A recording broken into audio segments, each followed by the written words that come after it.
There you go. Started it. Hey, we're back. We got some good stuff for you guys today. So, without further ado, let's hit that intro and let's get this party started. You're now about to witness the strength of fantasy football knowledge. Welcome to the Fantasy Football Avengers podcast, starring Kyle Shanahan's Boulevard, GQ, and GI16. And now, here's the boys. Hey, welcome back to another episode of the Fantasy Football Avengers. I am your boy, Kyle Shanahan's, and today I got with me Mr. Grandmaster B, as he wants to be called himself today, Boulevard. And we got my boy GI16. And we got some good stuff for you guys today. We're going to go over the Thursday night football reactions. We're going to go over Friday night football reactions. I don't know about y'all, but I would prefer to have Friday night football every week. I'm just saying. I'm just saying. Especially if you're going to give us matchups like this, primetime matchups. Yeah, I would love it. Before we start, Grandmaster B, really? Yes, the greatest gimmick Bud Bundy ever had. We talked about how Bud Bundy was the first mid-card wrestler, changing his gimmick every. Bud Bundy is like Chris Jericho. He always reinventing himself all the time. Every season. Every season he reinvented himself. But Grandmaster B was his greatest gimmick of all time. We're also going to talk about our first ever fantasy unsung hero. I'm pretty sure everybody has a story like this where one player probably brought you your first championship. So we're going to go over this. And in the comments, I would like for you guys to tell us who's your first fantasy unsung hero.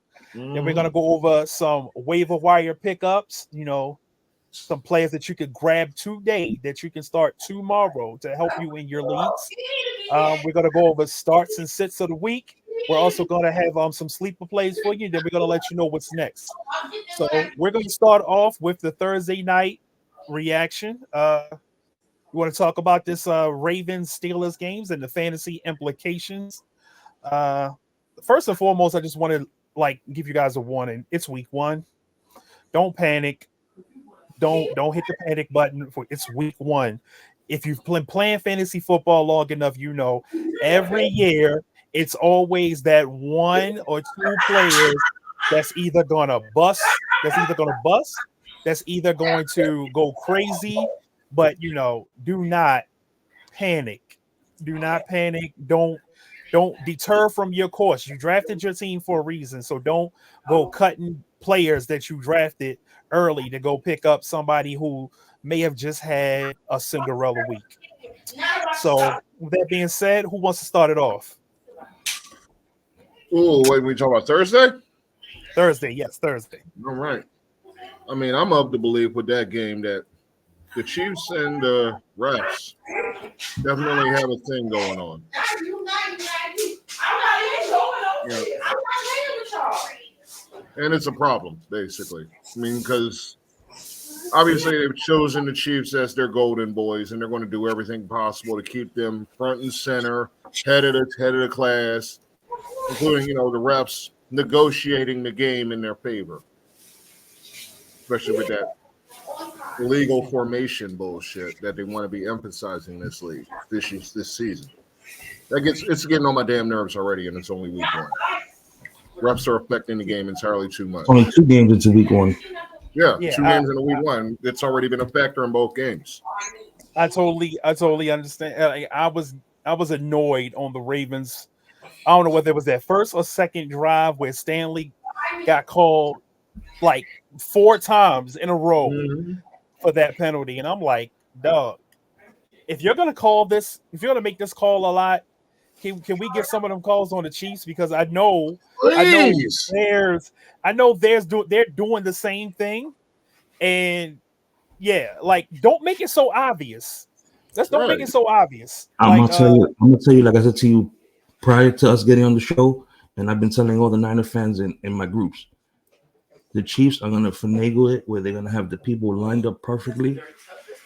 As long as they line up perfectly, they're not going to get that call. The problem with the Chiefs is that you have to call the jumping offside by Jawan Taylor.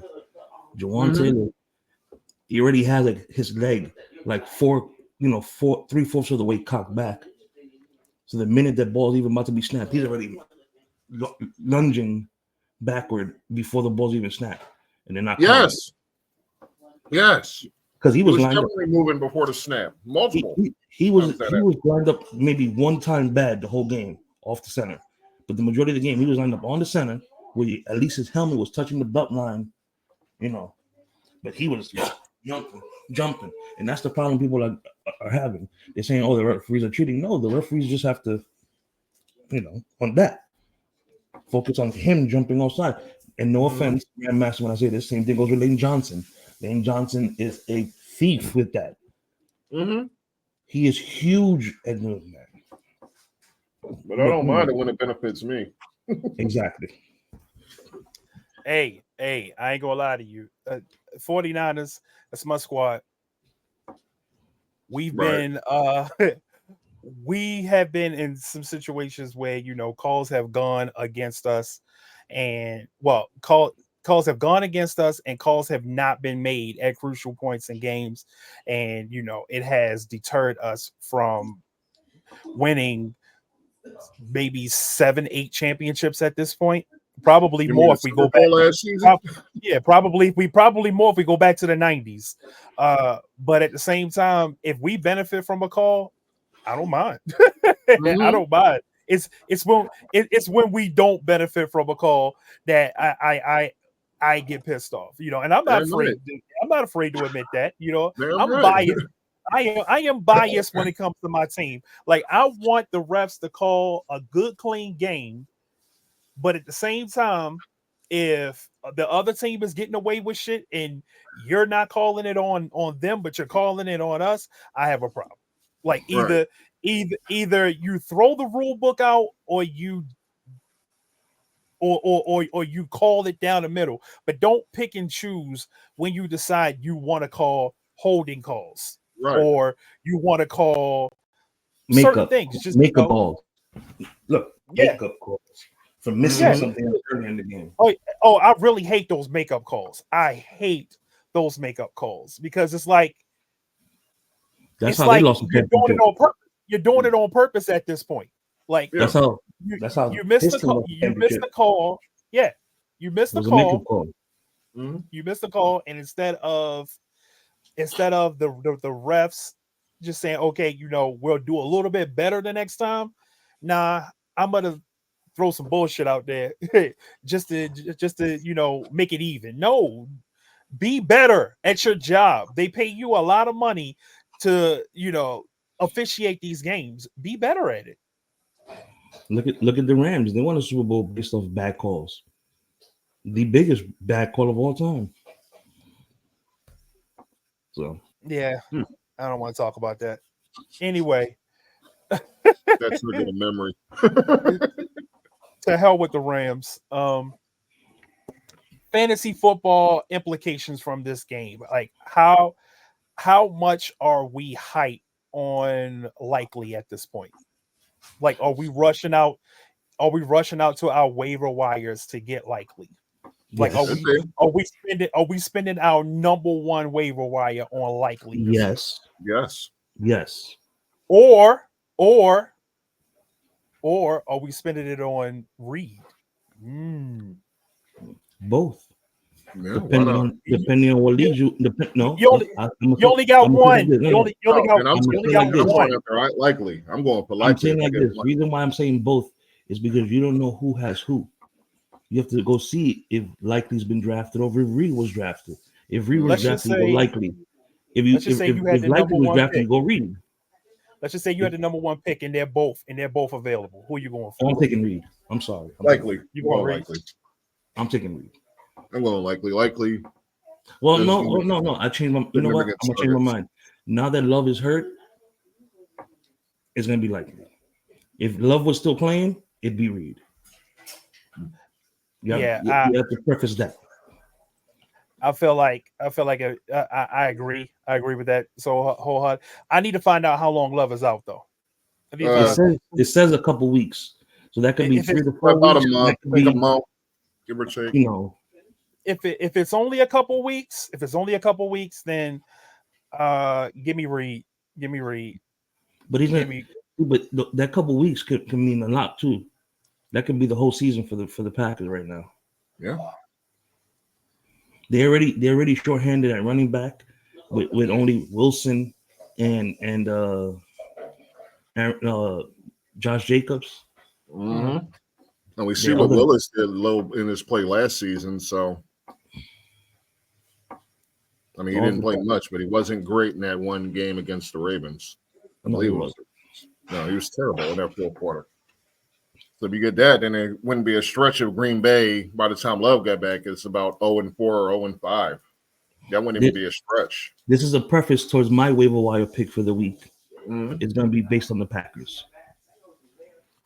That makes sense. I agree. Let's get to this. Well, you know what? No, it still may be some implications, some fancy implications we could talk about with the Thursday night football game. What are we doing?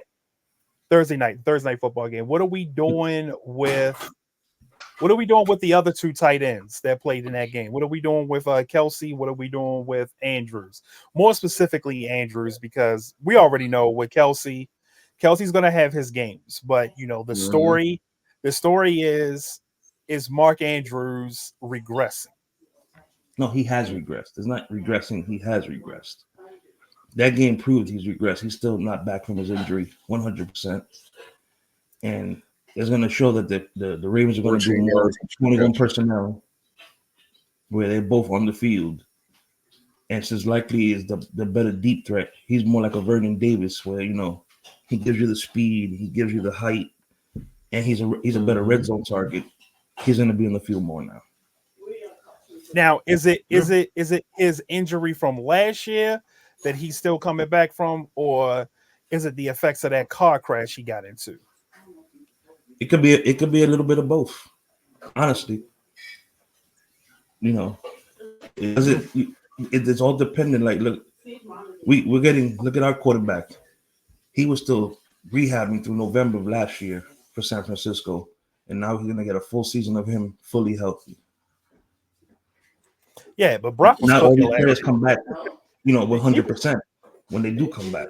He was cooking when he came back, though. But no, I'm just using him as an example. Like, not everybody can, you know, not everybody comes back mentally 100%, but physically they still behind. Well, you can see some players regress for a little bit, and then the following year, after a full year of playing injury, you know, on that injury that they had prior, that's when they get better. So it's all dependent. And right now, after one game, he didn't look great. So didn't they have Andrews in blocking more too in the last game? Yes, that's because that he only got 2 targets. Yeah, the offensive line that and the Chiefs are really good defense. Yeah. I need to see what Andrews looks like over the next couple of games before I can really determine if we're fading Andrews or not. Because he played against a really good defense and they know what he likes to do. They know he likes to get down the field. So they kept him well covered. That last play, he had like 3 guys on him. He was getting doubled and triple covered the whole game. So, and then Lamar was not his best with the accuracy and the placement of the football. So, like I said, it's week one. I don't want to hit the panic button. I don't want to hit the panic button on Andrews until I see this 2 and 3 weeks from now. Let's go back real quick. What you said, Lamar, still the same from last year. Still the same from the year before. Still the same from the year before that. MVP. He is awesome. I love him. But come on, that was horrific. He had 2 wide open touchdowns and missed them both clearly. Like it was embarrassing. Zay Flowers. That last one pissed me off. He could have hit Zay Flowers 15 times from anywhere in the field. how open Zay Flower was in that end zone, and he missed him. Well, it wasn't like it was last night's game where Dontavian Wicks was dropping the ball. Well, after slipping. to be fair, that wasn't Lamar. That wasn't Lamar throwing the ball. That was DJ Uglele from Florida State.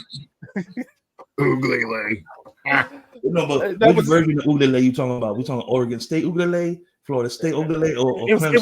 It was clearly Florida State Uglele because they both were missing wide open dudes in the end zone. Wide open. I could hit these guys. I'm gonna tell you like a Ravens. guys. I'm gonna tell you like a Ravens fan told me yesterday. Lamar's body is his worst enemy because he's a great pocket quarterback, but once his legs start moving, his mind thinks legs, but he still tries to pass because he thinks he's Pat Mahomes. Pat Mahomes can do that because Pat Mahomes is really good at throwing the ball. Did you see how Mahomes threw the ball behind his back in the preseason game? Yeah, like, who does a Magic Johnson pass in the NFL? That was and they work again. To hell with Mahomes and the Chiefs. Oh, that was some shit you see in flag football though. That behind the back pass, that shit was crazy. Yeah. I think Lamar was trying to send a message to homeboy from the flag football team for the flag football USA. Yeah, douche. I mean, douche. Yeah, I think he was trying to send when he was online. I think he was trying to send him a message. I think that's what that was. I think that's what that was. He's like, yeah, you feel like I can't play flag football. I'm gonna show you something. Yeah, any quarterback in the NFL could do what he does. Well, any mobile quarterback could do what he does. I think Malik Willis could probably get in there and do some damage. And here's the most obvious reaction to if we're being honest. Here's the most obvious reaction to Thursday night for fantasy purposes. If you have Rashee Rice, start him every week. Absolutely. It's obvious. How many targets that game? Jeez. Only the target. It was the way that he was used by Andy Reid. Andy Reid was abusing that linebacking core and them safeties. He just kept putting Rice right in the perfect spots to catch the ball. Yeah, he had Rashee Rice out there looking like he was one of the Yak Bros in San Francisco.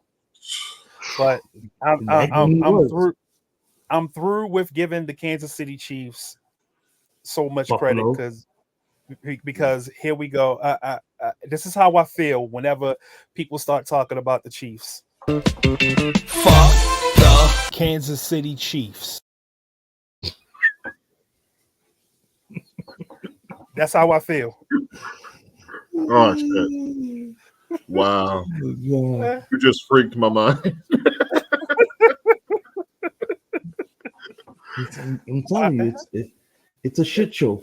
Buffalo is so stupid. Feeding these people more. Oh, Notre Dame is about to lose. Stop it! Stop with the lies. Bruh, they got 31 seconds left and they down by 2. Oh, these guys are gonna kill. Good shit. I hope they do. And they don't got the ball.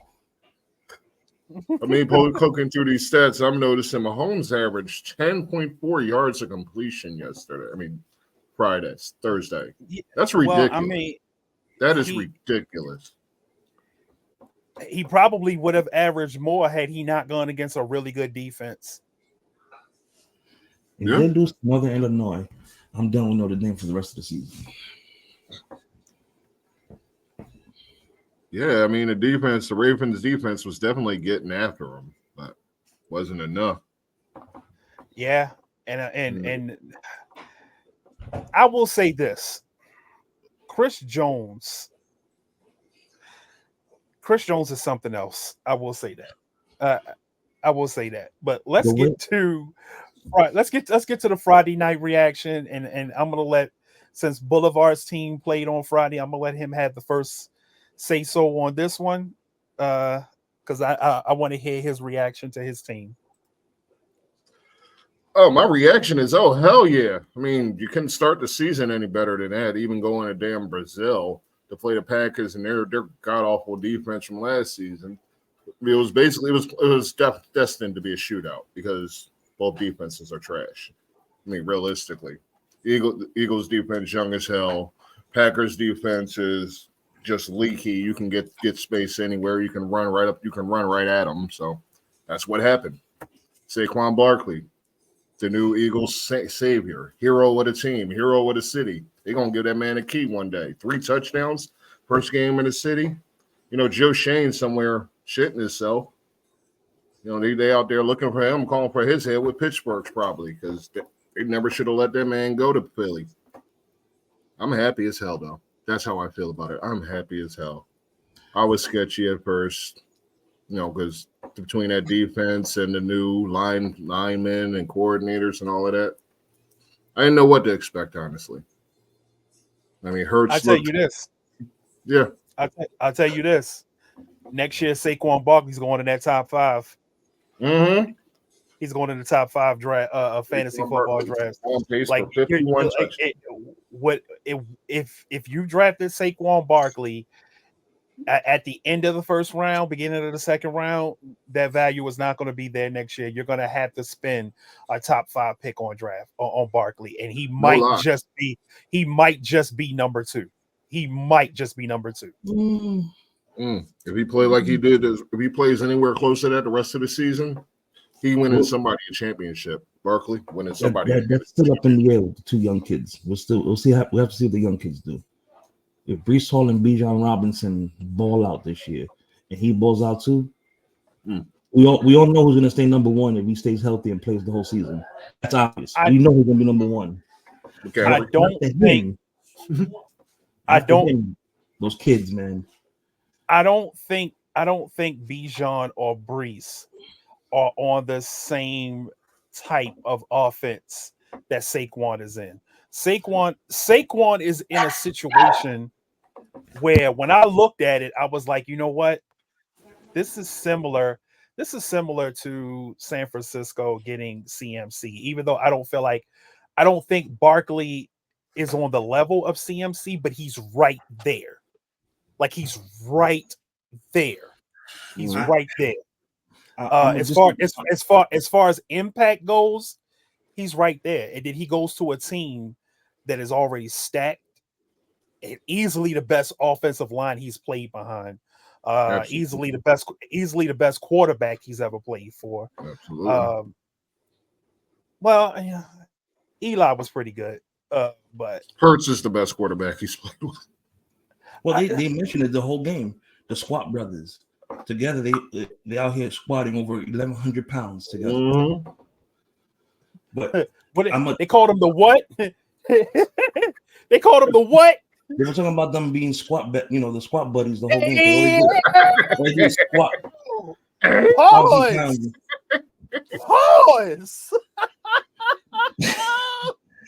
But no, I disagree with you with the nasty word.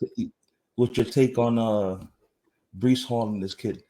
I think Bijan's team now is meant for what it is. It's going to be insane. If they have a bad season, it falls on the coach and Kirk Cousins. But that team is stacked from top to bottom, offense and defense. If the Falcons don't make noise this season, in general, fantasy and overall, it's a damn shame. An absolute damn shame. I got the division's there for the win. It's there for the take, and all they got to do is pass Tampa Bay because Saints ain't going to be shit. Panthers ain't going to be shit. So shouldn't be hard for them to get at least the second wild card out the deal. I got 2 words for you. We'll see. That's my thing for everybody. But we'll see. As a reaction for the game, I think the Packers defense is better than the Eagles defense. It was shown that they can be better. They do. He is right though. They do have some holes that need to plug because they were acting terrible. They lost the game. Mm-hmm. He missed it. The field goal got blocked. Oh my God. Oh, Wow. that's the second time that they done blocked the field goal. Oh, they blocked the 62-yarder. Northern Illinois did not come here to play with Notre Dame. They did not come here to play. I'm done. My team was the number 5 team in the country. Now they're going to be in the top 15, and they have to win out the rest of the schedule to even make the playoff. I'm just going to stay to NFL now for the rest of the season. But well, welcome to the dark side, my friend. Every year they find a way to disappoint me. Marcus. Okay, I'll say this: that Eagles game started off terribly last night, though. No, but that's what I was going to get to. So I'm still thinking. I'm still saying the Packers defense is a better defense than the Eagles defense, fantasy wise. Period. Overall, too, as a team. The thing was that the Packers just abused. I mean, were abused with the speed. They let Devontae Smith's speed kill him, and it was just obvious holes you could see. Like, come on, if you see one guy running, you let Walker was pointing who's on Smith. Yeah, there was a lot of coverage issues. Dallas Goedert was open on the sideline way too much, and then I missed the bomb off to start the third quarter, but you can't let AJ Brown abuse you like that. Like him and Jair were going back and forth the whole game. But you can't just let him be that open, because he catches that ball, you're not bringing him down. He's like TL. Once he catches that ball, he's gone. Yeah. But that field was terrible. That field was horrific. That field was terrible. Wasn't he on the same college team as DK Metcalf? Who, AJ Brown? Yeah. Weren't they on the same team together? He went to Ole Miss. Ole Miss. Who was he on the team with? DJ Metcalf went to he's a Pac-12 team, I think. DK Metcalf and somebody else were on the same college team together. Grandmaster B. Find out what team Metcalf played for. He played for Mississippi. Who? DK did? DK went to Mississippi, yeah. So him and AJ Brown played on the same team? Yeah. Maybe they were teammates. They were. Okay. How do you as a quarterback, how do you not win with that? Because they didn't have any quarterback. Remember, Eli, Patrick Willis, and Michael Orr played on the same team. And then Willis and Eli left together. That is crazy. That was that Ole Miss team. Remember, because Michael Orr came towards the end of those two guys' team. And then these two kids came after the fact. Who was the quarterback? I don't remember who their quarterback was after all that time. Just like Bo Nix. Bo Nix started in Auburn, then went to Oregon, and now he didn't have no team at Auburn. He was the team at Auburn. So my issue with the Packers, this is my issue. They got so many good wide receivers. Like, you don't know. And tight ends. You don't know who to play. Because, okay, this was the Jaden Reed week. Next week, or whenever Love comes back, Christian Watson could have a week. Oh, he's going to touchdown too. Dontavian Wicks could have a week. He's the odd man out. Which is the odd man out? Dobbs could have a week. Like, they have so many weapons, you just don't know. And it's like each of them will have a week. It's not like with the 49ers. With the 49ers, everybody gets the, like, you can start Debo Samuels, you can start Brandon Ayuk, you can start George Kittle, you can start CMC. You know they're all going to eat every week in some way, shape, or form. They're all going to eat. I disagree with one player on the Packers. The one player I'm gonna disagree with you about is Dobbs. Dobbs is Mr. Consistent for them. Dobbs is gonna get his 3 to 6 catches.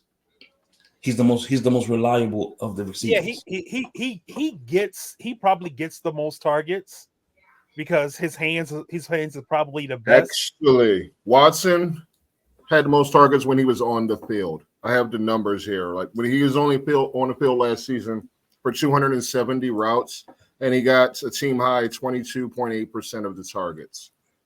And in the end zone last season, Romeo Doubs had 17 targets, Watson had 14, and Reed had 9. 26.4% of Watson's targets were in the end zone.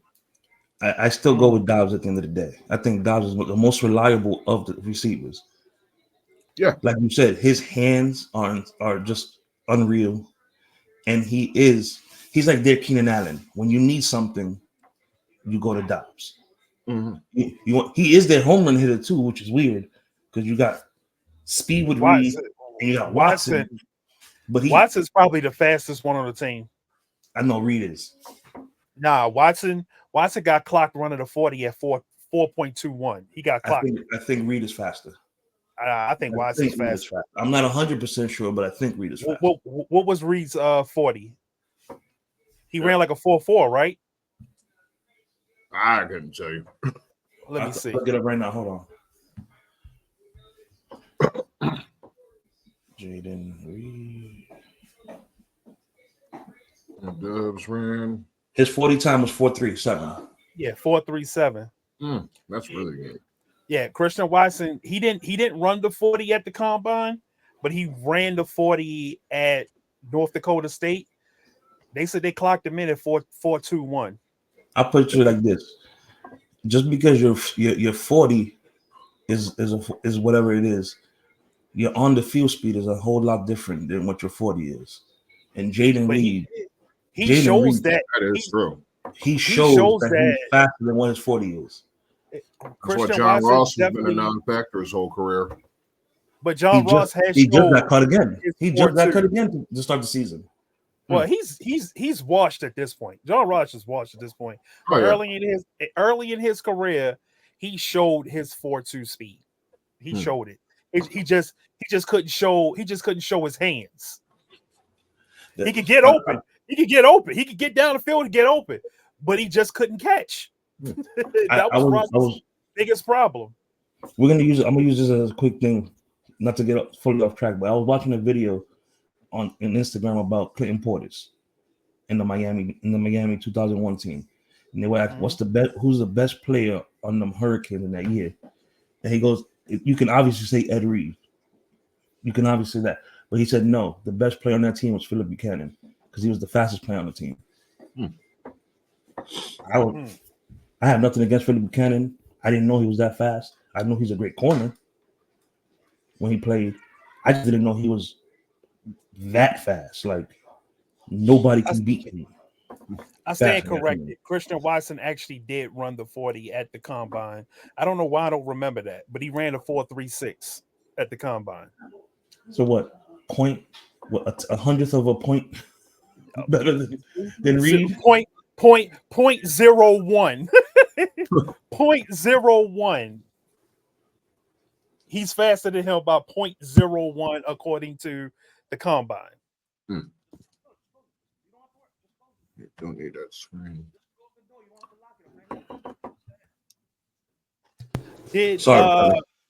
Speaking of 40 times, let's go back to that Thursday night game. Did we feel like Xavier Worthy showed off that his 40 speed? Yes. Yeah. That end around was insane. The end around, yes. I don't think he had to go that fast to get open though. No, that was just a bad coverage. That was crazy. That was crazy. I would even check. Once I seen he had that much separation, knowing that he ran the fastest 40 time in NFL history, and that was the game-winning touchdown too. It really was. It really was. Friday night football. How are we feeling? How are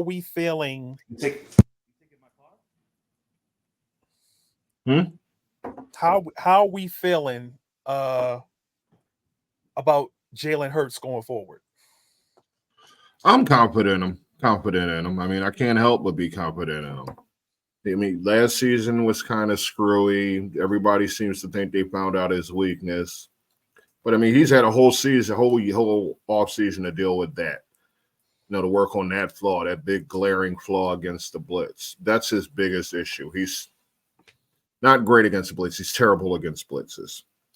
But, I mean, the Eagles are doing things now to help him since they got Kellen Moore. They're going to use more motion. They're going to get people moving around, find mismatches, shit like that. And in preseason and, like, in the practices, from what I understand, Hurts was making more of an effort to be like a check down Charlie, just to make the right throw, just to get the ball moving, instead of trying to use the speed as much. So going forward, we're not panicking on Hurts, even though a lot of us have gotten Hurts in the first 3 rounds. We're not panicking on Hurts going forward. Well, if you're expecting rushing yards, you're going to be disappointed. If you're like Rushing yard, his numbers have been declining since he got in the league. He's going to get his rushing yards, but not at the rate he was getting in last year and the year before. Where you're going to panic with him is his passing. Because he was horrific with the interceptions. I think where I'm panicking, if I have Hurts, where I'm panicking is I don't think he's going to get a lot of goal line work anymore with Saquon back there. Yeah, he may not get double-digit touchdowns again. So those goal line touchdowns may be few and far in between, because why would I risk my quarterback rushing up the middle when we got Saquon Barkley? Like, we don't need to do this anymore.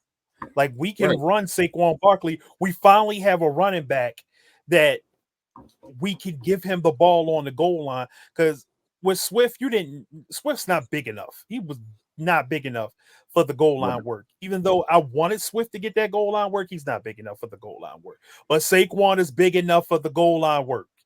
Mm-hmm. So if we drafted Hurts expecting goal line TDs like he was getting early last year, I think we're going to be in for a big disappointment. Yeah, absolutely. I mean, like the tush push is not going to be as required as it usually is. I mean, you got big ass Saquon back there, like you said, so he's not going to be getting the goal line carries. I'm just repeating what you said. Go on. No. This is where my problem with it. Your coach is too reliant on that tush push. Because if you pay attention to the game on Friday, they did too many plays where they were just trying to get 3 or 4 yards on 3rd down so they could do the tush push on 4th down. Dude, get the first down. Right, just get the first down. Play football. Stop being reliant on a bullshit play that's going to be a fad like everything else has been in the NFL. Like the Wildcat and like anything else. Just stop. Yeah, I don't see her getting 15 touchdowns again. I don't even know if he'll get double digits. Because my biggest problem with that tush push in that game when they did it, you have Kenny Clark. How is it that easy to get the tush push on a dude like Kenny Clark? That dude is massive. It's not as easy with Cam Jurgens. That's for damn sure. Same thing goes the other way around. Like, who's moving Jordan Davis? You went for two. You went for 2 with Josh Jacobs, but you didn't even block properly, and Jordan Davis just blew up your entire play on that 2-point conversion. And wait, why would you run the ball on a 2-point conversion? Fake the run. That's the question right there. Fake the run and have him bootleg into the end zone, or you could have had Jordan Morgan, the right tackle, or their future left tackle in that team. He was playing tight end. Have him do like a little 2-yard out towards the corner. Hit Morgan for the 2-point conversion. There was so many obvious things that Matt LaFleur missed, and your coach missed too. No doubt. What saved you guys is Vic Fangio's defense was very, even though they were shoddy the majority of the game, when they needed to, they stopped Green Bay, and Green Bay was god awful in the red zone. Right, like that first quarter. Yeah, I think the Eagles saved the game then, because it's like the defense, because they held Green Bay in check through that first quarter for the most part. If those field goals were touchdowns, that game would have been over. Yes.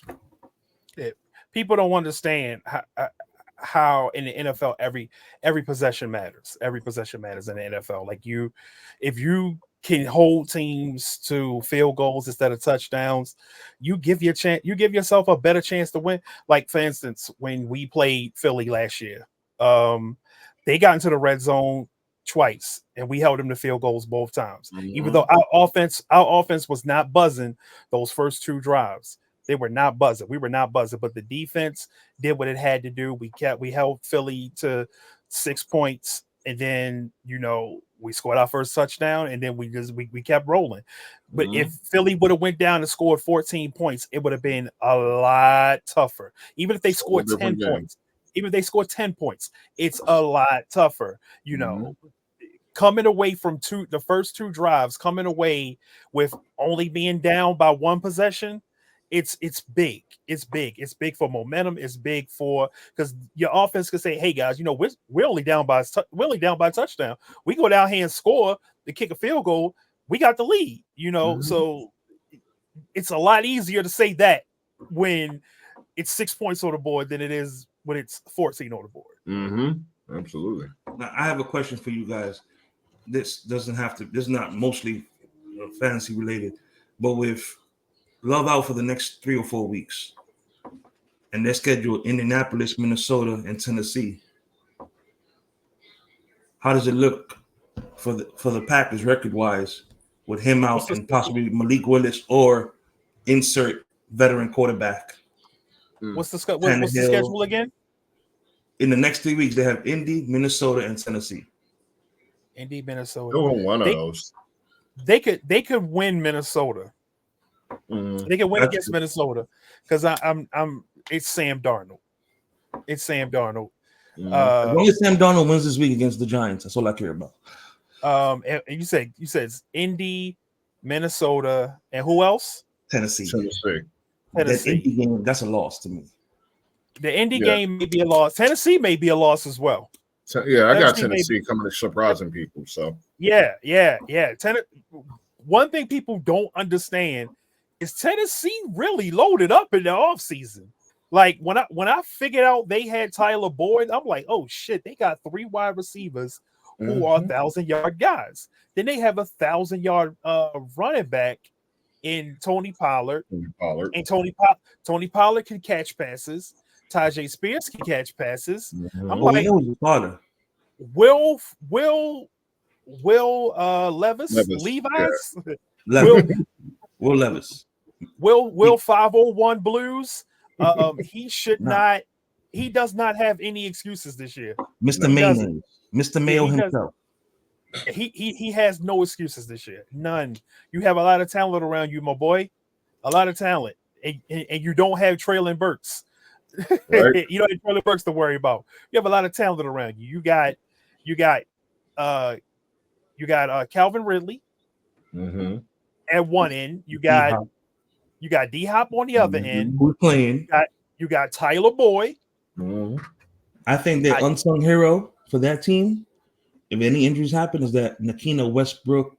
Ikene, that kid. Oh, yeah. We're not even gonna talk about how they improved on defense because then they got Snead, right? Yeah, Legarius. Yeah. Like, bro, like they went out and did something this year. Their biggest move all season was re-signing Ashair. Tennessee did something you're supposed to do whenever you get a franchise quarterback. You get your quarterback, you got to get your quarterback some weapons. You got to get him some weapons. You got it. That's what the rookie deal for. You got to get him some weapons and you got to get him some protection. You want him to be able to develop into that guy where you can go out and you can, instead of spending big money on wide receivers, you can go out and draft guys and, plug them into your system and he'll do work with them. Like, essentially, you want your quarterback to turn into a Ben Roethlisberger, to where all you need is him, and then you can go out and draft guys. You can go draft Antonio Brown in the 6th round and have him turn into one of the best wide receivers in the league because he's playing in that system with a quarterback that can get him the ball. That's what you want. That's what you want. Like, I feel like the development of all quarterbacks, you should be looking at like a Ben Roethlisberger as the model for your development. I guess I never thought about it. I don't know. And Drew Brees. You can look at Drew Brees too. Drew Brees too, because they went out and drafted a bunch of guys. Like they never really brought in, like Ben Roethlisberger. They never really brought in wide receivers for him. Drew Brees. They never really brought in wide receivers for Drew Brees. They always like went out and got guys. They went out and drafted guys, and they worked good with the guys. Like Marcus Colston was a 7th round pick, and Drew Brees cooked. He cooked Robert with him. Leacham. He cooked Robert with these Leacham. guys. Who's the other? Joe Horn. Brandon Cooks, Joe Horn, Michael Thomas. Like they went out. He cooked with these guys, and that's essentially what you want for a franchise. As a franchise, that's essentially what you want. You want to be able to have to pay your quarterback, but you also want your quarterback to be that guy that if I go out and draft a wide receiver in the 3rd, 4th round, you can cook with this guy. I was gonna say more like Phillip Rivers for me, but then he was drafted into a great situation in San Diego after they got rid of Breeze, and they gave him all the team that he needed. He got the running back, he had the receiver, he had the tight end. He just needed a coach. But they still went out and drafted guys for him, and he did good with those guys he drafted. Which leads into the next segue. There you go. Thank you. That was a perfect segue, because we're going to talk about our first fantasy unsung hero. And since GI16 set me up perfectly, I'm going to talk about my guy, Denario Alexander. He played 1 year with Phillip Rivers, and we all know how Phillip Rivers loved his wide receivers. They had to be 6'4", 6'5". That's guys he loved. He loved them guys. So this particular year, I want to say some of their wide receivers were hurt, and Denario Alexander was on the team, and he stepped into the team. So this particular year, this was my first year winning a fantasy championship. This was in 2012. My first championship. I won like $1,000 in this league. Nice. What had happened, I had drafted Peyton Manning. This is Peyton Manning on the Denver Broncos. Phenomenal year. I had drafted Peyton Manning as my quarterback. This was Russell Wilson's first year in the league, and I had drafted. We played 2 quarterbacks. Russell Wilson was my second quarterback. Peyton Manning was my number 1. One day I'm at work. My phone is in my pocket. I don't know what's going on. Next thing I know, I'm getting phone calls and text messages asking me, did I drop Peyton Manning and pick up the Rams defense? And I'm like, no. Why the hell would I do that? So there's like, well, that's what happened in the league. So apparently, I don't know how it happened, because I didn't do it. Somehow, I don't want to say somebody hacked and did this. I don't want to say that. I don't want to say it was a conspiracy, but somehow Peyton Manning was dropped from my team, and the Rams defense was picked up. Good. So this guy named Richard in the league, he picked up Peyton Manning. You could have insert that meme next time. What happened? The Arabic dude that goes, when you say some shit like that. That's what you need to insert the meme right there. Yes. Who the hell cheated that bad? So the guy who picked him up, he I explained once the situation was explained, he said he would trade me Peyton Manning back. But when we went weeks going over the parameters of the trade. And I ain't gonna lie to you. I'm sitting here looking at this trade right now. I got in this trade. How do you see your lineup from that year? I'm just looking at the trades. I'm looking at I went into my profile, went to the year this happened, and I went down to where the trades happened. So I'm looking at this now. He traded me Peyton Manning, Brian Hartline, Pierre Thomas, Green Bay's defense, and Vernon Davis, who was playing with the Redskins at the time. And I gave him Mike Wallace, who was playing for Philly, I gave him LaShawn McCoy. I gave him Rob Gronkowski, and I gave him the Houston defense. Damn. I got. But I wanted Peyton Manning back. I wanted Peyton Manning because quarterbacks score high in this league. So Rob Gronkowski was one of my best players that year. Mike Wallace was eating, and LaShawn McCoy. We all know what Shady McCoy did. We all know what he was doing. So I pretty much gave up 3 really good players, and just to get back Peyton Manning. But luckily, this was also the year that Kaepernick stepped in. So I picked up. Well, I already had Michael Crabtree. I had drafted Michael Crabtree, but I wasn't starting him because he wasn't getting enough targets. He wasn't doing enough damage. But then Crabtree stepped in, Kaepernick stepped in, and Crabtree went completely off.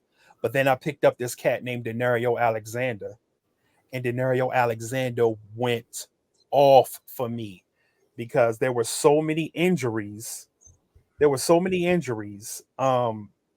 With the Chargers that year that he became Phillip Rivers' number 1 guy.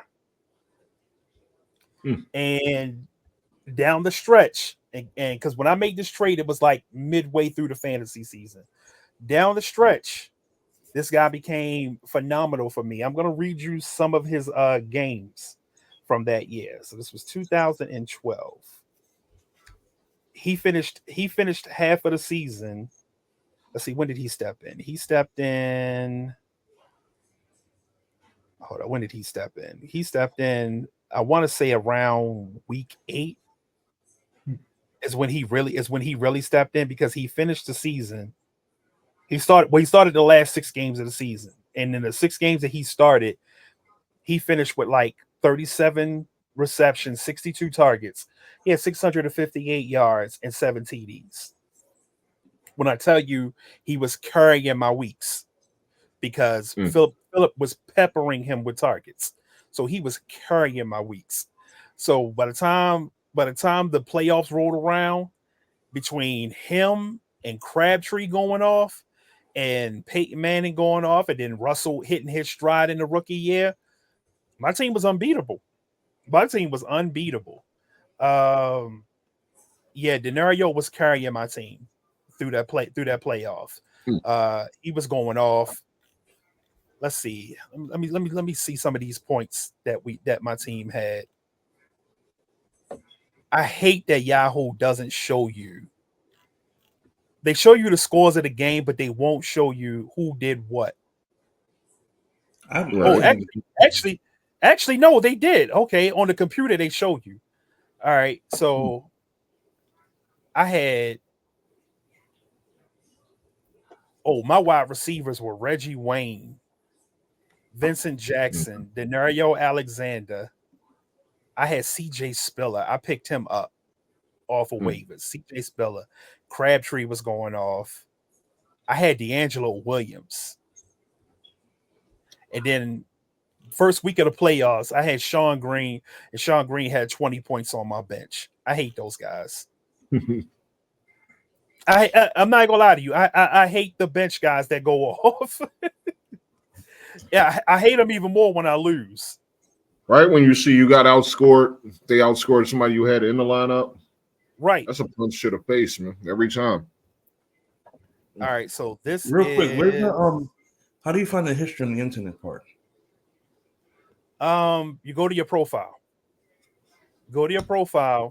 And then when you go to your profile, you go down to where you click on like football or whatever.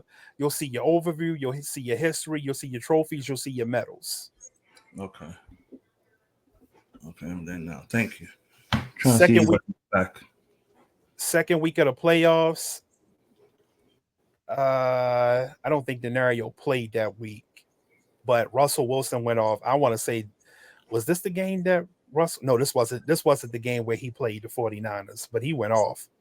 Gave me 41 points. He was only supposed to give me 17, but he gave me 41. God, I had Trent Richardson on my team. Rookie Trent Richardson. So he actually did something. Crabtree had 22 points. And in the championship game, Denario Alexander. What happened? No. I'm looking at my lineup from 2004 when I won my first Yahoo League. Jesus Christ. Yeah, 2004 was my first win too. I didn't start till like 2011. Listen, real quick, not to cut you off. I had Drew Brees, Marvin Harrison, Plaxico Burress, Dante Stallworth, Curtis Martin, Rudy Johnson. I think he was the Bengals running back. Marcus Pollard. Then my bench was Brett Favre.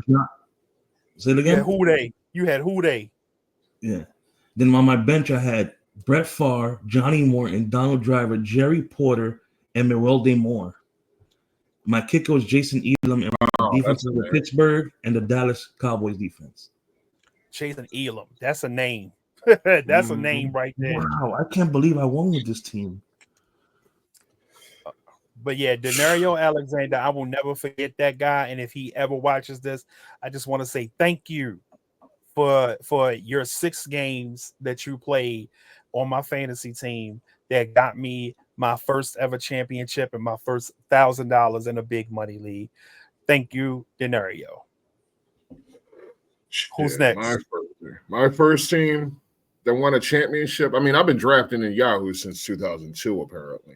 I finished 4th in my first draft. But my first draft that won a championship I had was the year Peyton exploded with the 49 or 50 touchdowns or whatever. Yeah, that big season he had in Indianapolis. Kerry Colbert. I think I picked him up halfway through the season. Keenan Cardell, Eddie Kennison, Ken Dilger, no idea. Tiki Barber and LaDainian Thomason were my starting running backs. I could see why I won the league with Barber. Oh my God! Tiki Barber and LaDainian Thomason. How did you even win with that? 2004. My man Tiki running the ball like this.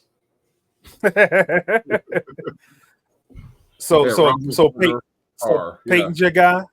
Peyton's my guy. Mm-hmm. Okay. What about you, Gi? Even though I just looked at this lineup and I'm still in shock that I won with Merwelde Moore, Johnny Morton, what the hell on here? Rudy Johnson, Marcus Pollard, Plaxico Burress, and Dante Stallworth. I forgot Marcus Pollard existed. Damn. Exactly. My best you had waiver wire pickup ever. You had DWI Stallworth. Yeah. Like I said, I won that league with a 9-5 record. I just don't know how. I think Rudy Johnson probably was the reason why I won that league because he just went off for the Bengals that year. So I couldn't say Rudy Johnson, but in my pay leagues, I've usually draft very well. As Kyle Shanahan can attest to that, I draft very well. I'm well balanced with all the leagues I drafted. But last year, in my big money league, for the first time ever, I made the playoff. I almost won. I got to the championship damn near if he wasn't hurt. Tank Dell just saved my butt last year. I mean, I was just bottomless. I was doing bad. I was average with a great lineup and injuries. And then I picked up Dell week 5 or 6, and he took off. He took off. And mind you, because of him, I stayed in first place through the playoffs. It wasn't until the playoffs when I lost because of his injury. Damn. So which one is your guy? Is Houday or Tank? Houday or Tank? I'm gonna take both. I'm gonna take Rudy Johnson and Tank Dell. Rudy Johnson for helping me win my first league ever, and Tank Dell for just helping me not have to pay any funds last year. Because I ended up in 3rd, so that means I didn't have to, pay anything. I just kept my money. I'll take it on a $250 league.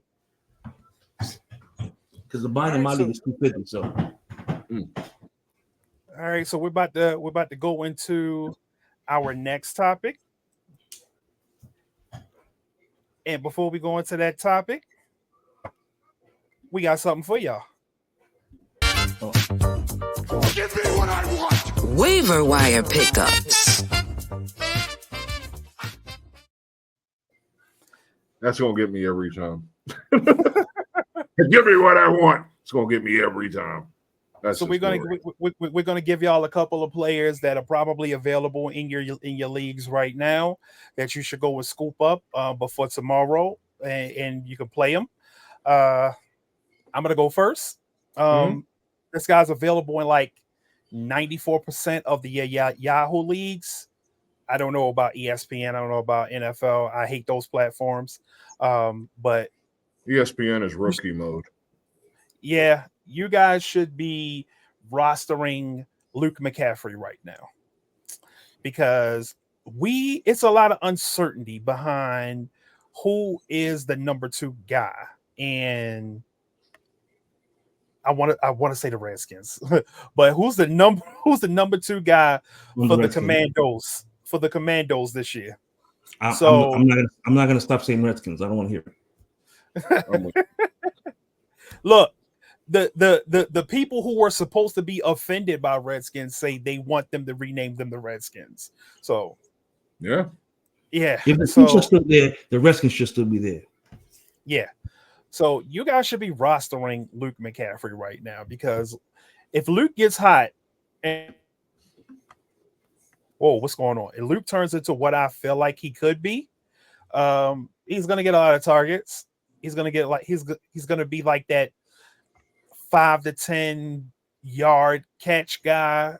He's gonna be like Edelman. He's gonna get a lot of targets. And if you're in a PPR league, those targets mean something. Even if he doesn't get a lot of touchdowns, if he catches 5 or 6 passes a game and has 80, 90 yards, that's a pretty good week. You could use that on your roster. So, hey, if you're watching this right now and he's in your league and you got a space open, grab him. Right. I'm gonna let you go next, Grandmaster, because I appreciate it. All right. Well, my pick is from the Bengals this week. And I'm looking at their roster and I'm seeing Chase is questionable and Higgins is doubtful, which means there's some space for some targets. So why not target their third receiver, Andre Yoshabas? I don't know. Loving it. Yeah. Andre loving it. Yes. Him. Mr. Princeton. Let's go Mr. Princeton. All right. Both of those are acceptable names. But yeah, if he's out there in your league, go get him because he's going to get targets this week. And he's going to get targets against a horrible New England team. Wait, who's their backup tight end there? Look up their backup tight end. They started Drew Sample. Yeah, they started Drew Sample. Drew Sample. Drew Sample's the starter. He's the starter. Look at the backup. Tanner Hudson or Mike Gesicki, probably. Mike Gesicki's going to eat. Okay. Eat. Andre a.k.a. Mr. Princeton, and Mike Gesicki are going to eat. That's why I let you speak about that because somebody was asking me the other day about Gesicki. Gesicki's going to eat this week if the star plays ain't there. Because Sample's good, but he's not no real receiving tight end. Gesicki's a receiving tight end. All right, for me, it goes to the quarterbacks. You saw what happened last night? He's out for 3 weeks, possibly, maybe 4. So was it Malik Willis, the backup now? Perfect pickup. You got possibly Ryan Tannehill if they go veteran. God awful Jimmy G is available in a lot of leagues, in everybody's leagues. Not a lot of everybody's. Yeah, everybody. Ain't nobody wants Garoppolo. Yes, somebody dropped Jimmy G in one of our dynasty leagues this morning. For if you want to go for the Steelers, was it me? Because he might not play. Yeah, it was you. Justin Fields is available in a lot of leagues. I'm guaranteeing you that are not deep, like 16 and 18 teams or 14 team leagues. That's some crazy numbers that I don't ever want to draft in. And I'm going to say, look into some third string, possibilities like a trade. I don't know who or where, but there's a trade possible for the Packers because they're going to be desperate right now for the next couple of weeks because they don't want to lose. Right? They don't put. They were top 3, top 4 teams in the NFC, and now after one game, they can really quick. Yeah, you don't want to be that team week 9, week 10, trying to fight for not a waiver wire, but trying to fight for a wild card spot, because it's gonna get thick. It's gonna get thick because there's I had the always Lions and them. one or two supply. It's always gonna be one or two surprise teams. I had the three. Lions and them coming out of that division for the playoffs. Lions winning it, Packers maybe second. That's just me. It may be the Bears. It may be the Bears. Now it could be the Bears. Now it could be the Bears. Yeah, it may be the Bears. So I'm just saying. Like, the Bears are not a team to be slept on this year. They're not a team to be slept on. I'll give you this though. This is a wild card waiver thing. If you have kickers in your leagues, that Packers kicker was magnificent the other night. He was outstanding as a rookie kicker. I have no idea who he is, but he was good. He was very good. I didn't even realize he was a rookie. Getting a kicker from a team with a high-powered offense is always a good idea. Undrafted rookie. Always a good idea. Man, ain't that what you're supposed to do? Go for a high-scoring offense, or a team that just comes up short a lot. Yeah, they can move the ball, but they can't put. Yep. You can find one of those. You get that kicker. Yeah, like a New Orleans Saints kicker or something like that. No, he's no. They had Lutz for a while. I don't even know who the kicker is now. Oh, the kicker in Green Bay is where'd it go? Braden Narvison. There you go. Yeah, I mean the last time we saw his name. What kind of nerd name is that? Right? He sounds like he should be in video game tournaments, not kicking in the NFL. He sounds like he should be stuffed in a locker. Exactly. Exactly. Damn toilet. That is a dork, Narvis. Man. That's a dweeb ass. A name like Narvis sounds like you gave up your lunch money a lot in school, didn't you? If you out there on the field, you giving away juice. That's what you're doing. You got cups of juice. It's not on the field kicking. All right, we're gonna go to our next topic. This is gonna be fun. You got everything ready, Boulevard? I'm as ready as I'm a be. All right. Let's cue the graphic. Right. Starts and sits of the week.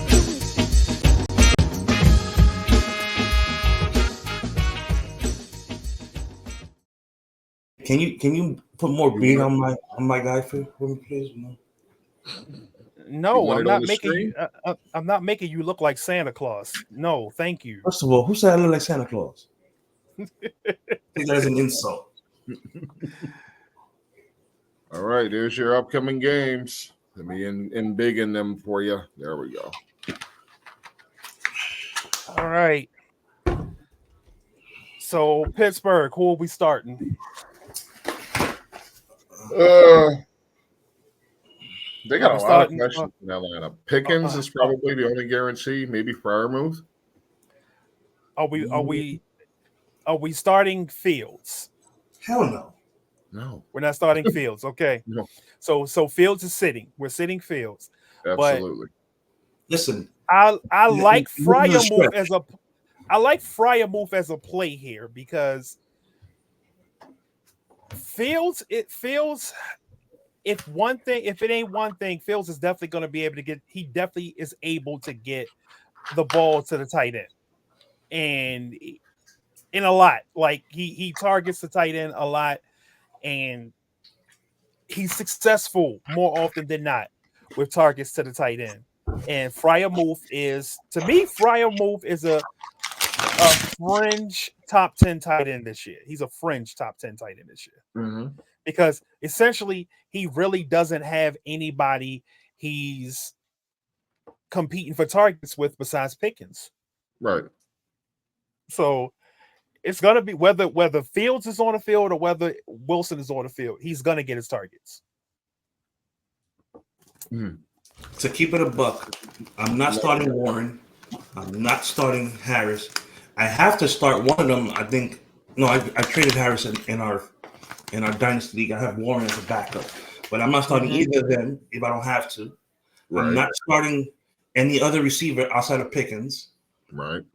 I would have started Roman Wilson in the dynasty league, but he's hurt, so he's on my bench.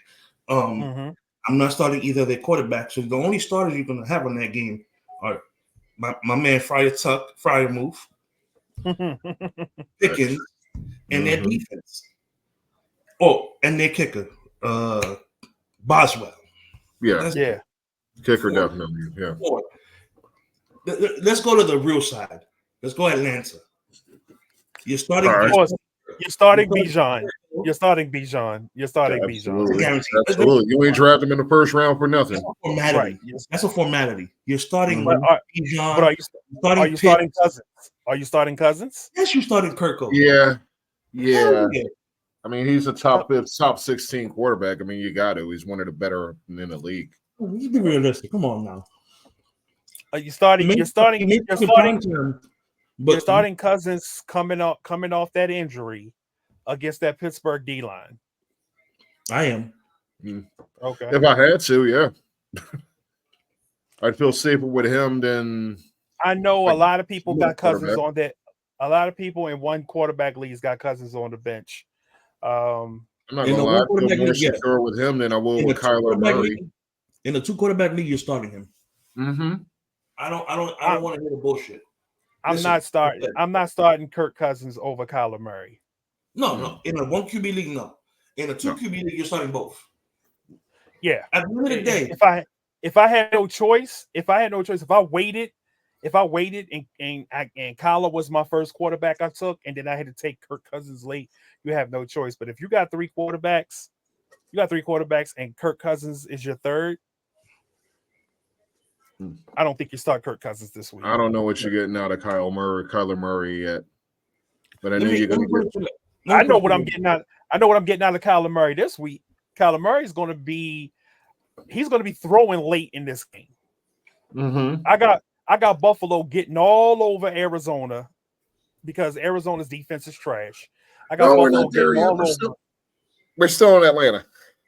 I'm with you 100%.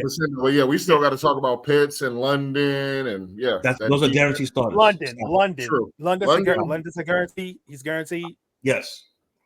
Let me say something.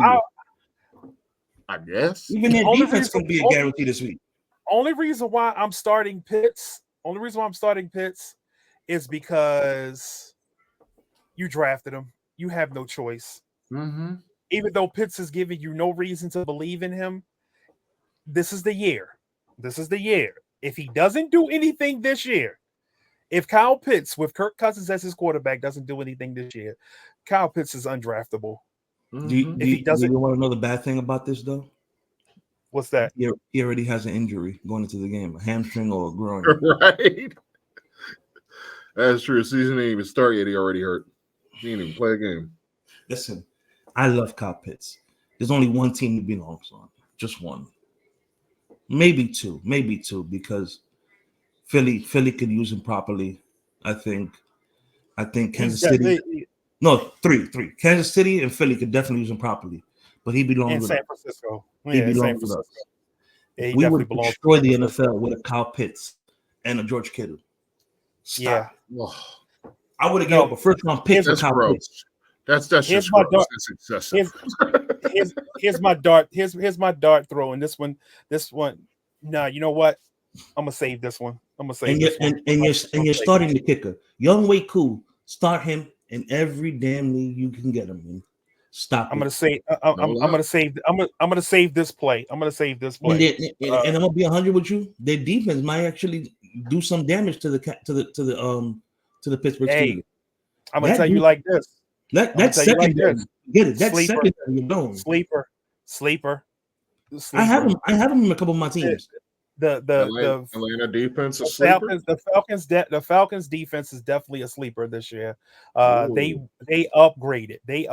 Like they started to make trends towards the upgrade last year, but then this year they really, especially that secondary. J.C. Bates, Justin Simmons, AJ Terrell. You kidding me? Then you added Matthew Judon to Grady Jarrett. Nasty. Until they got to play until they got to play San Francisco. Nasty. Well, they don't play us this year. They don't. But if we have to see them in the playoffs, yeah. Probably, yeah. All right. We're moving on to the next one. This is my upset pick of the week. I got the Cardinals beating the Buffalo Bills. You got the Cardinals beating the Buffalo Bills? Yes, I do. Cardinals going to start 1-0, and Buffalo started 0-1. I don't care what anybody says.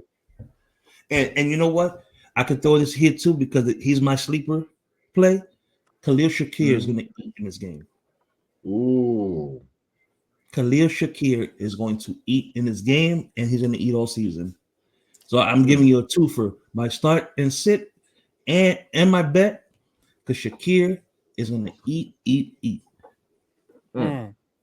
Also, I definitely picked Buffalo on my pick 'em. So I picked Buffalo too. I think I think that secondary is so weak. They are Buffalo weak. secondary. Yes, weak. Okay, Buffalo secondary. They may be weak.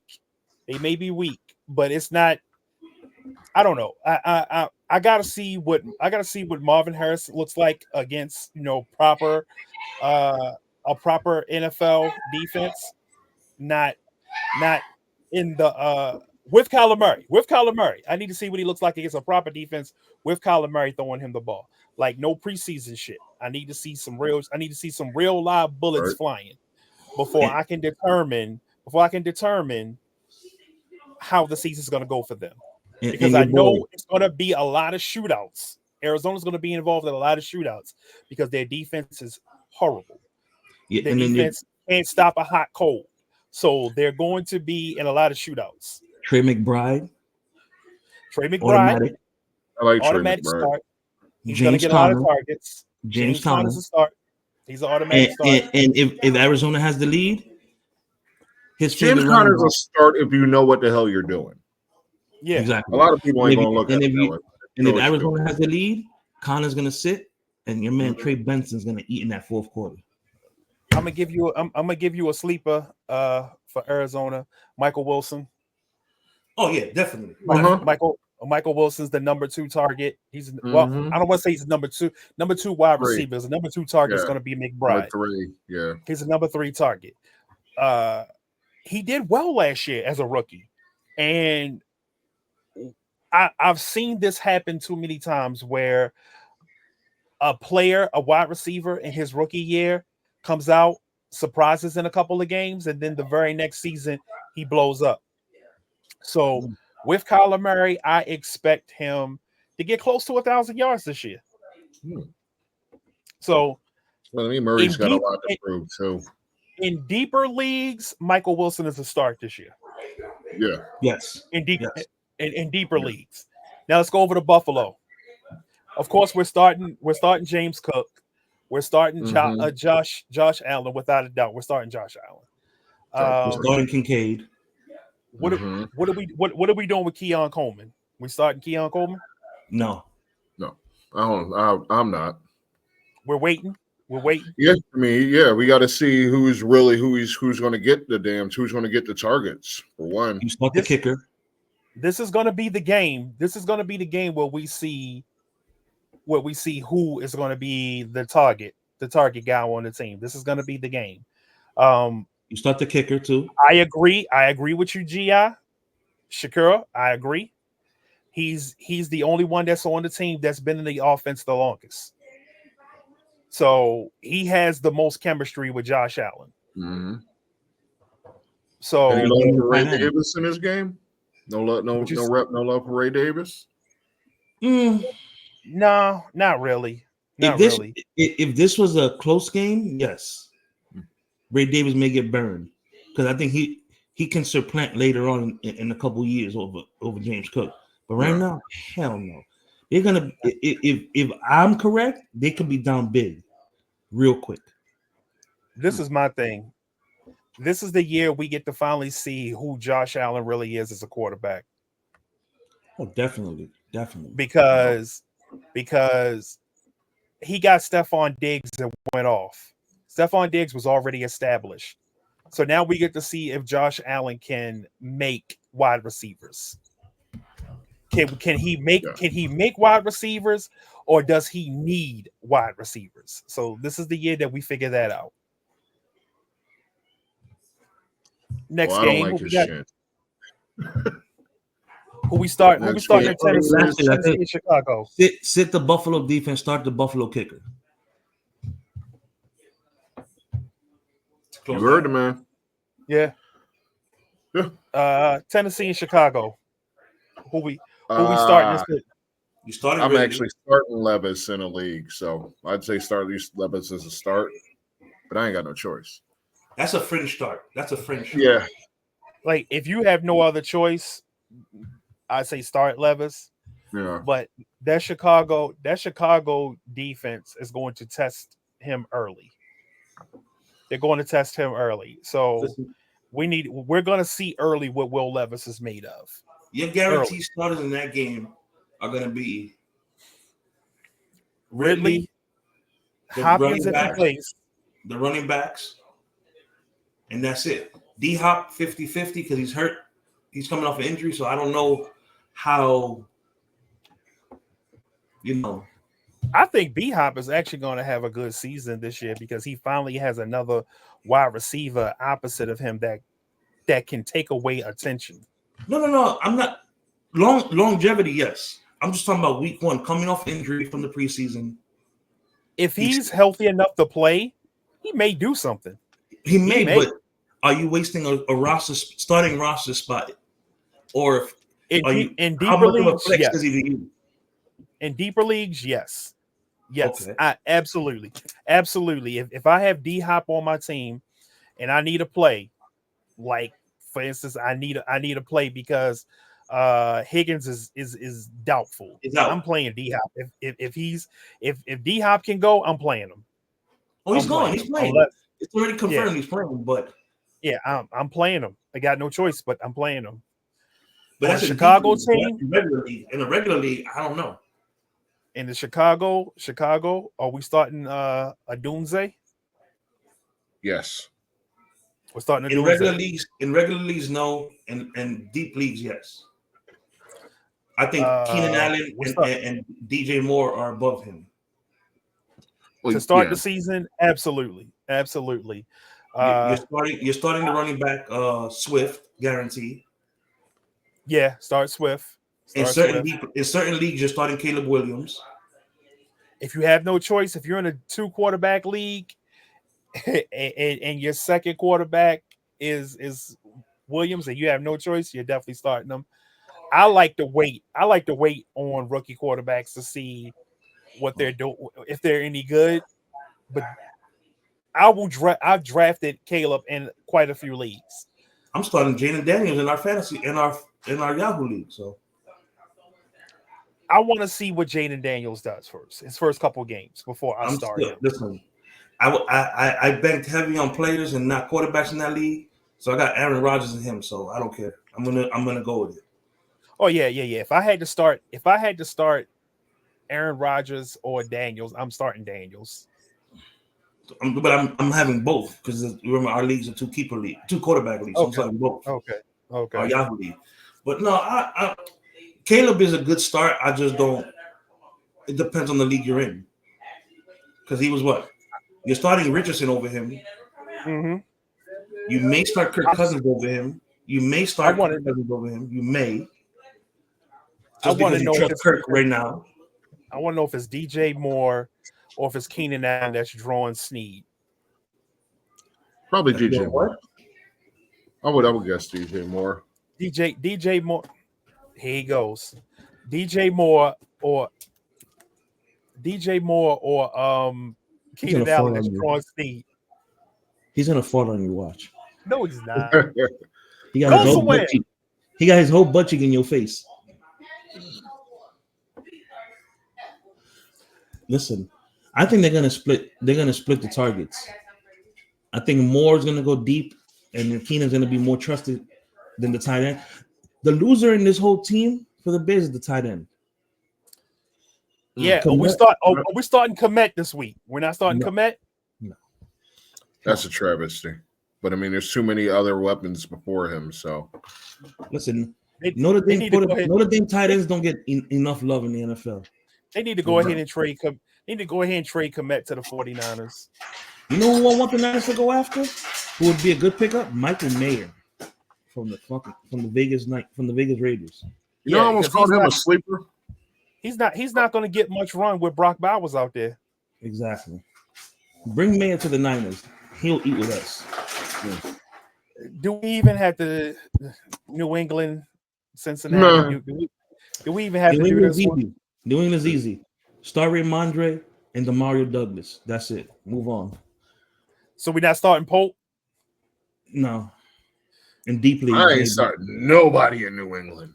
No, you're starting Ramondre and you're starting Demario Douglas. That's it. Those are the two fantasy relevance people. I stayed away from Ramondre. I stayed away from a lot of New England players. I only drafted Pope deep in a lot of leagues. I like Douglas. Plus, I'm a Liberty graduate, so you know. Somebody has to catch the ball in New England.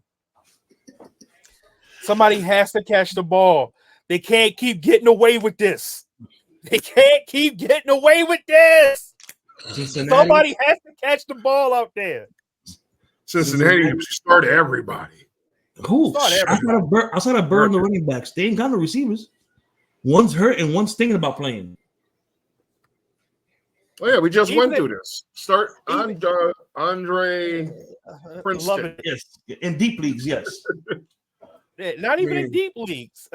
New England's defense is Joe Burrow is going to eat them alive. It don't matter who he's throwing the ball to. He's going to eat them alive. So whoever is out there, start him. I mean, if you got Bengals and they going to get some run, put them in their lineup. Start them. Let's go to an important game. Especially in deeper leagues. It's probably going to be the best game of the day. Houston and Indy. I am looking forward to that one. Yeah, that's going to be a good one. I'm looking forward to the future of this one because we're going to get this twice a year for like 10 more years. Start everybody. That's all I'm going to say. Are you sure? Everybody. Are you sure we're going to get this twice a year for every year? Because if Richardson keeps thinking that he's Cam Newton, he might not make it. That's true. Like, bro, I mean, you do need to learn to slide. This is what I want. I love the fact that we got all these black quarterbacks, but this is what I want from all my black quarterbacks.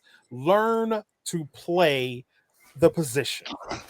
Do not let these teams bring you in and run you into the goddamn ground and then get rid of you for the next guy. RG3. Yeah, don't let these teams come in and run you into the ground. Learn to play the position of quarterback so you can stay around and play into your 40s. Can we just make this an easy one for Houston? Start everybody.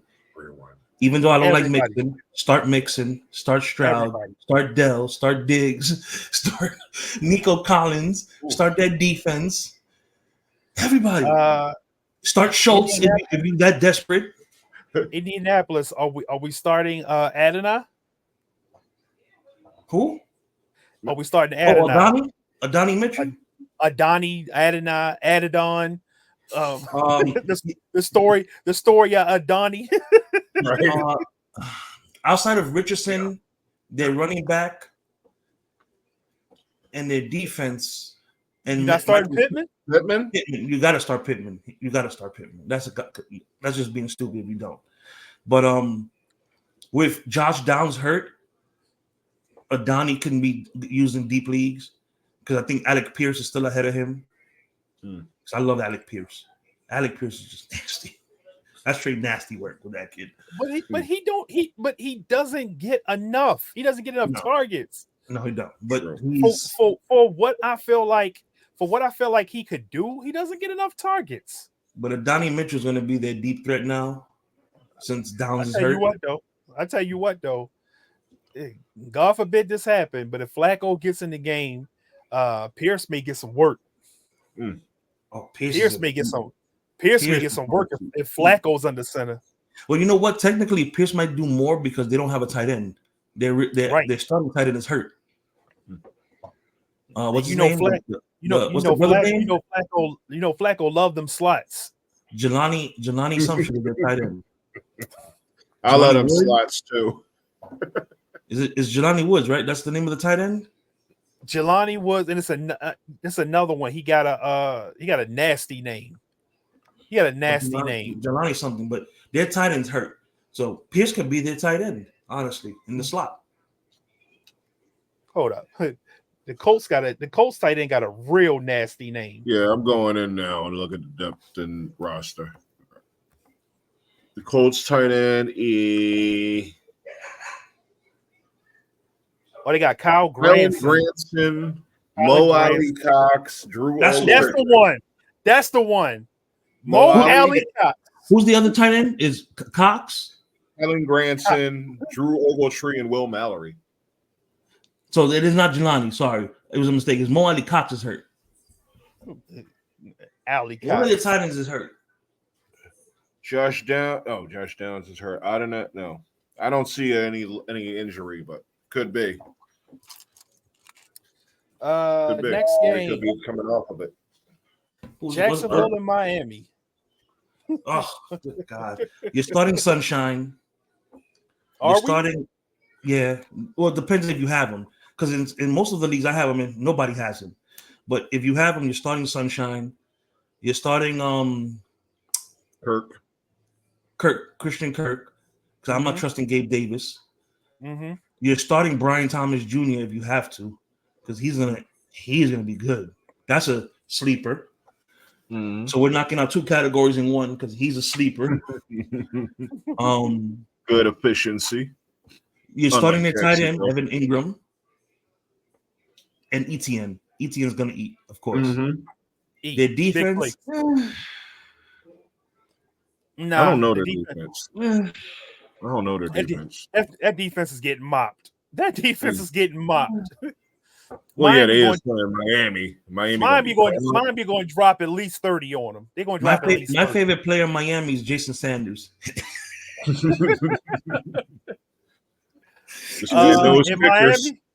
In Miami, you're starting everybody. If you have a Miami player on your team, you're starting them.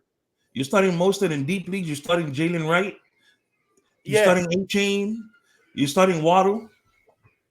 You're starting Tyreek Hill. You're starting Tua, unfortunately. Tua Tonga Vailoa. Why is there an N in his name? There's no N in his name. Why does it sound with an N, but it's spelled with no N? It's Tonga Vailoa, but when you pronounce it, it's Tonga Vailoa. I think you just said it right. I think you said it right just now. No, because we're wrestling fans. Because we're wrestling fans, and we think of the Tongans. No, it just irks my nerve. His name is spelled with no N, but when they pronounce it, it's Tonga Vailoa. But when you say it, it's Tonga Vailoa. There's no N. I don't know where it's like the Brazilian names. It's spelled Andrade, but it's called Andrade. What in the hell? Damn, you just blew my I've mind. never understood these Brazilian MMA fighters, how their names are spelled one way and pronounced a whole different way than what it is. Like, I live in Virginia, right? Mm-hmm. There's a city called that's spelled Portsmouth. Portsmouth. Mm-hmm. I can read. It's spelled Portsmouth, but it's called Portsmouth, Virginia. Yeah, I think I have family that lives there. How is it Smith and not mouth? Portsmouth. No idea. There's no way they called it Portsmouth when they first founded it. There's no way. I live 30 minutes from this city. It's spelled Dumfries. Dumfries. But it's called Dumfries. Mm-hmm.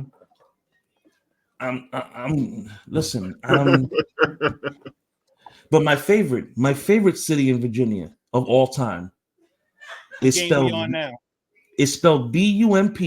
ASS. Bump ass. But they say bumpus. Who Bumpus, was bump Virginia. ass?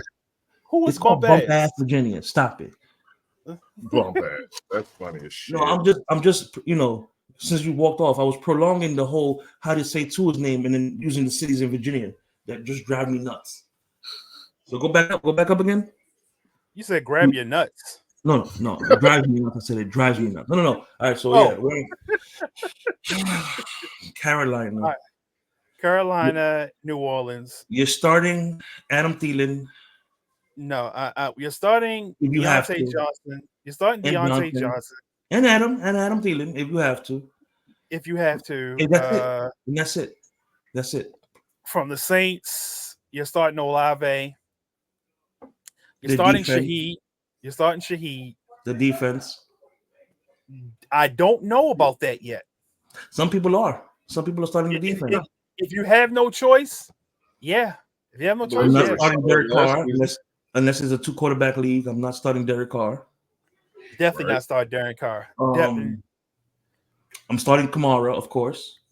Yes, you're definitely starting Kamara. What about just because I'm nice to you? Just because I'm a nice commissioner.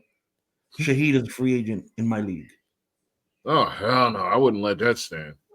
He'd be coming on with me. Pause. James. Hey, grab your phone, James.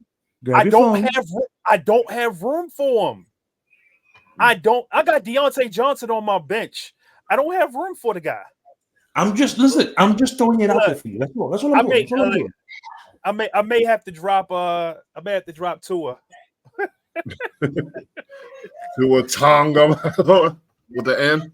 Don't start me. Don't start me again.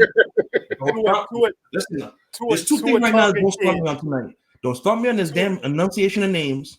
1 and 2. Do not start me on Notre Dame the rest of the night. Tua Tongan kid. Yeah, you done with Notre Dame. I ain't gonna bring that up. Look, it's 8 o'clock. I'm gonna do 2 more teams with you guys before I head out to work. But New York and Minnesota, what we doing? Really? JJ, Aaron Jones, Jordan Addison, and that's it for Minnesota. If you're desperate, Sam Darnold. If you're truly desperate, because he's in the same boat as Daniel Jones, you shouldn't have him on your team unless you New York. I think we're only starting Malik Neighbors. That's it. Singletary. That's it. Singletary. Singletary. If you're desperate or in deeper leagues. You're gonna have people in some leagues with like 50 million, like one of your leagues where you have like 85 flexes. Singletary. Yeah, like I said, deeper leagues. If you got Singletary in a deeper league, start him. Yes, absolutely start him. Who's the tight end for the Giants? Waller retired. I don't know. No. Yeah, Waller retired. No, but they drafted somebody. He's pretty damn good. He's pretty damn good. But again, his their tight end's a possibility. His quarterback is Daniel Jones. So, and what hurts me to say this, Daniel Bellinger, Theo Johnson, and Chris Manhertz. That's their tight end. His name is what? Chris Manhertz. It ain't the worst. Chris Manhertz. It hurts to say this, but their defense is not terrible. Not terrible. But you're not going to start. They actually have a fire defensive line. So and linebackers. Yes. I would not be surprised. I would not be surprised if they are a sneaky play. Their defense is a sneaky play this year. I would not be surprised. Thibodeau and Burns outside pass rush. Yeah. Sure. That's nasty. You forgot somebody. They're going to put a lot of quarterbacks on their ass this year. You forgot somebody. Was it Boogie Basham? Dexter Lawrence. Yeah, Dexter Lawrence in the middle. Yeah, this is a solid defense. Nasty. And they brought back what's his name, Adoree Jackson at corner. Mm-hmm. Even though he got burned, I wouldn't have brought back Adoree, especially with Xavier, especially with McKinney out there. No, McKinney's gone. He's in Green Bay now. No, not McKinney. Who am I thinking about? From the Dolphins, Xavier. Oh, Xavier Howard. Yeah, Xavier Howard. I would have got him over Adonai or whatever the fuck his name is. This game is a useless game to me. I have the Chargers winning myself, but let's start this terrible game. I think All right. you're starting Justin Herbert if you have to. You're starting. I'm starting Lad McConkey. I'm sorry. Really? Do we really have to even say that one? I'm sorry. I want to see. I want to see Lad get about 10 targets this game. If you're desperate, you're starting any of the other 3 receivers on that team. Outside of that, their tight end. Who's their tight end in that team? You're not starting their tight end, so forget it. So it's just Herbert and and Ladd, because their running backs are Gus Edwards and J.K. Dobbins. In Baltimore, yeah. Guess you couldn't cut it in Baltimore. Now they're gonna waste time and money. Chargers defense. It's not that they couldn't. It's not that they couldn't cut it. They couldn't stay healthy. Chargers defense. J.K. Dobbins is a damn good player if he's healthy. If he's healthy, he's a damn good running back. But he's never healthy. And trust, this will probably be the year that he stays healthy. All right, let's go Chargers defense. Get out of gym. I don't know much about the Chargers defense. Usual. Their kicker definitely Cameron Dicker the kicker. Dicker the kicker, absolutely. I go to the Raiders. You starting their kicker too. Their defense also. You're starting Brock Bowers. Yeah, the Raiders fall into one of them teams that aren't going to score much, but they're going to move the ball. So they may rely on field goals. So you definitely take their kicker. You're starting Zamir. You're starting Zamir. Just to see what he looks like week 1. You're starting Zamir. I may wait and see. I get it. Are we starting gardening Minshew's? You got to be real desperate. In 2 QB leagues, if you have to. That's a big 2 QB league, probably. Yeah. He's my third in our league. He's my backup. Yeah. Yeah, that's around where I can see him. Yeah. Colorado getting that head whip. Nebraska's putting it on them. 14-0. What channel is that? NBC. I'm watching on Peacock. It's on NBC though. All right. It's on Big Ten country because Nebraska's part of Big Ten network. Okay. They getting their head whipped. All right. The next game is Denver and Seattle. You're starting Seattle's defense. No, I was gonna start with Denver because it's simple. You're starting Sutton and Javonte Williams. Have a nice day. Seattle. Drop the mic on that one. Seattle. You're starting Kenneth Walker. You're starting DK. Yeah, you can actually start the quarterback this week, Geno. You can start Geno this week. You know what's funny? He's a free agent in a lot of leagues. Yeah. There are one quarterback leagues. I mean. In a one quarterback league. Unless he's on my bench, I ain't starting him. But you could in 2 quarterback leagues, I would feel great starting Geno this week. And just waiver wire pickup that I was supposed to say earlier, Geno Smith. With all the injuries, Geno Smith. Everybody else in Seattle, it's obvious. JSN. If you want to lock it in deep leagues, why would Geno be in a free agency though? That I can't figure out. He's got 4 solid weapons and decent running backs. Come look at my free agency list on my league that I'm the commissioner. He's a free agent. He's probably a free agent in 1 quarterback leagues. 10-team 1 quarterback leagues. He's probably a free agent. That's crazy. Good. Listen, Grandmaster. On my team, I have C.J. Stroud and Brock Purdy. That's solid. And I have Kyler Murray and Tua Tagovailoa. I have no use for Geno. Right. Dallas and Cleveland. This is a sleeper game right here. Somebody just dropped Kyle Shanahan in our league. I seen it. This is a sleeper game right here, Dallas and Cleveland. I expect this to be a high defensive game. That's easy. Start the Cleveland defense. Start Jerome Ford. Start Amari Cooper. If you're desperate, you're starting Jerry Jeudy. Definitely Amari Cooper. Yeah, and this is Amari Cooper's. This is revenge game against Dallas. Dallas, the same thing. Start the Dallas defense. Start the quarterback. Start the tight end. Start CD Lamb. Yeah. I ain't Is starting Amari them. Cooper the most underrated receiver in the league? Somebody had the audacity to tell me, and I understand his hate for Zeke Elliott. He was like, "Oh, Dalvin Cook should be the starter." In what world? In what world should Dalvin Cook, who just got signed, be the starter? Not based off what I saw last year. Oh, GQ's team took a L. Let me do this live on the air. Why are you doing that to your brother? Because he's my brother and best friend. Probably at least one of them. I mean, with Dallas, I don't expect him to have much of a running game this year.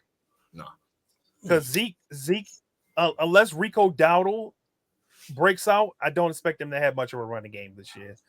And I expect Rico to be what Tony Pollard was when he was behind Zeke. mm-hmm. Yeah, so I'm not expecting much. Pace. A great change of pace, but somebody that should not be a number one. I almost had Dotto as my sleeper or like waiver pickup because I know people sleeping on him, but he'll probably. Who just sent the pigskin pick'em invite? Sorry, I did. I sent you that. Join our group. You should have sent me that. It's all four numbers. You just send me that on Wednesday. I'm down 2 games already. I thought he sent it to you. Honestly, you were supposed to have it by now. Listen, you're depending on James and his fantasy of cats all day. Stop it. He's a Garfield. He don't even think about Mondays, and this is football. He hates Mondays. I absolutely do hate Mondays, except for this Monday. Oh, look, damn! I am really I'm the real Garfield. I hate Mondays and I love lasagna. Oh, lasagna's the fucking best. Sanders is hurt. Real quick. The other day, Grandmaster, because I get off on Tuesday mornings, right?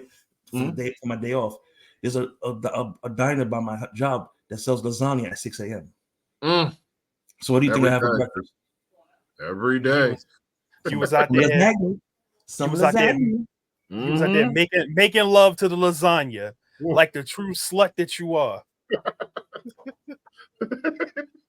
But Boulevard, you asked, was Amari Cooper the most underrated wide receiver in the league?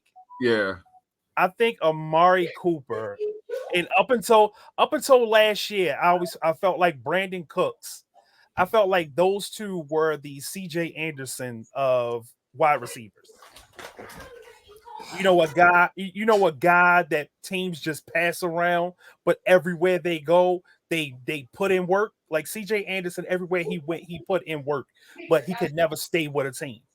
Right. I feel like Amari Cooper's like that as well, because he was about to get traded this offseason. Had Brandon Ayuk agreed to the trade, he would have been a 49er. And he would have ate. And he would have ate. Oh, damn. Can you imagine him and Debo together? They were talking about giving us Amari Cooper a second and a third round for Brandon Ayuk. I said, please take this trade. Right. Please go there. On that. Do it. And then the good thing about that is he's in a contract year, so we could have paid him $15 million in his next contract a year. Yeah. 15 million. Because he's already old. Yeah. Yeah. Washington and Tampa Bay. What are we doing? Yeah. You're starting. All right. Let's start with Tampa. You're starting Mike Evans. You're starting Rashad White. If you're desperate, you're starting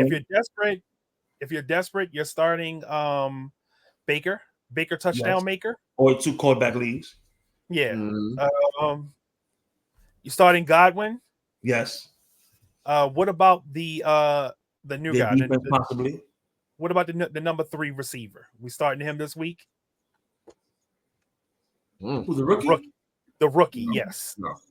No. Cotton, how about K. Dotton? If you're desperate, yes. K should be so much better than what he is. How about more work? Jaden Daniels. I'm starting him in our Yahoo. He's my number 1. 32-0. What happened? The score was 32-0. Who got beat like that? GQ's team. Good. Oh, damn. Yeah. They didn't even Tell show G- up for you.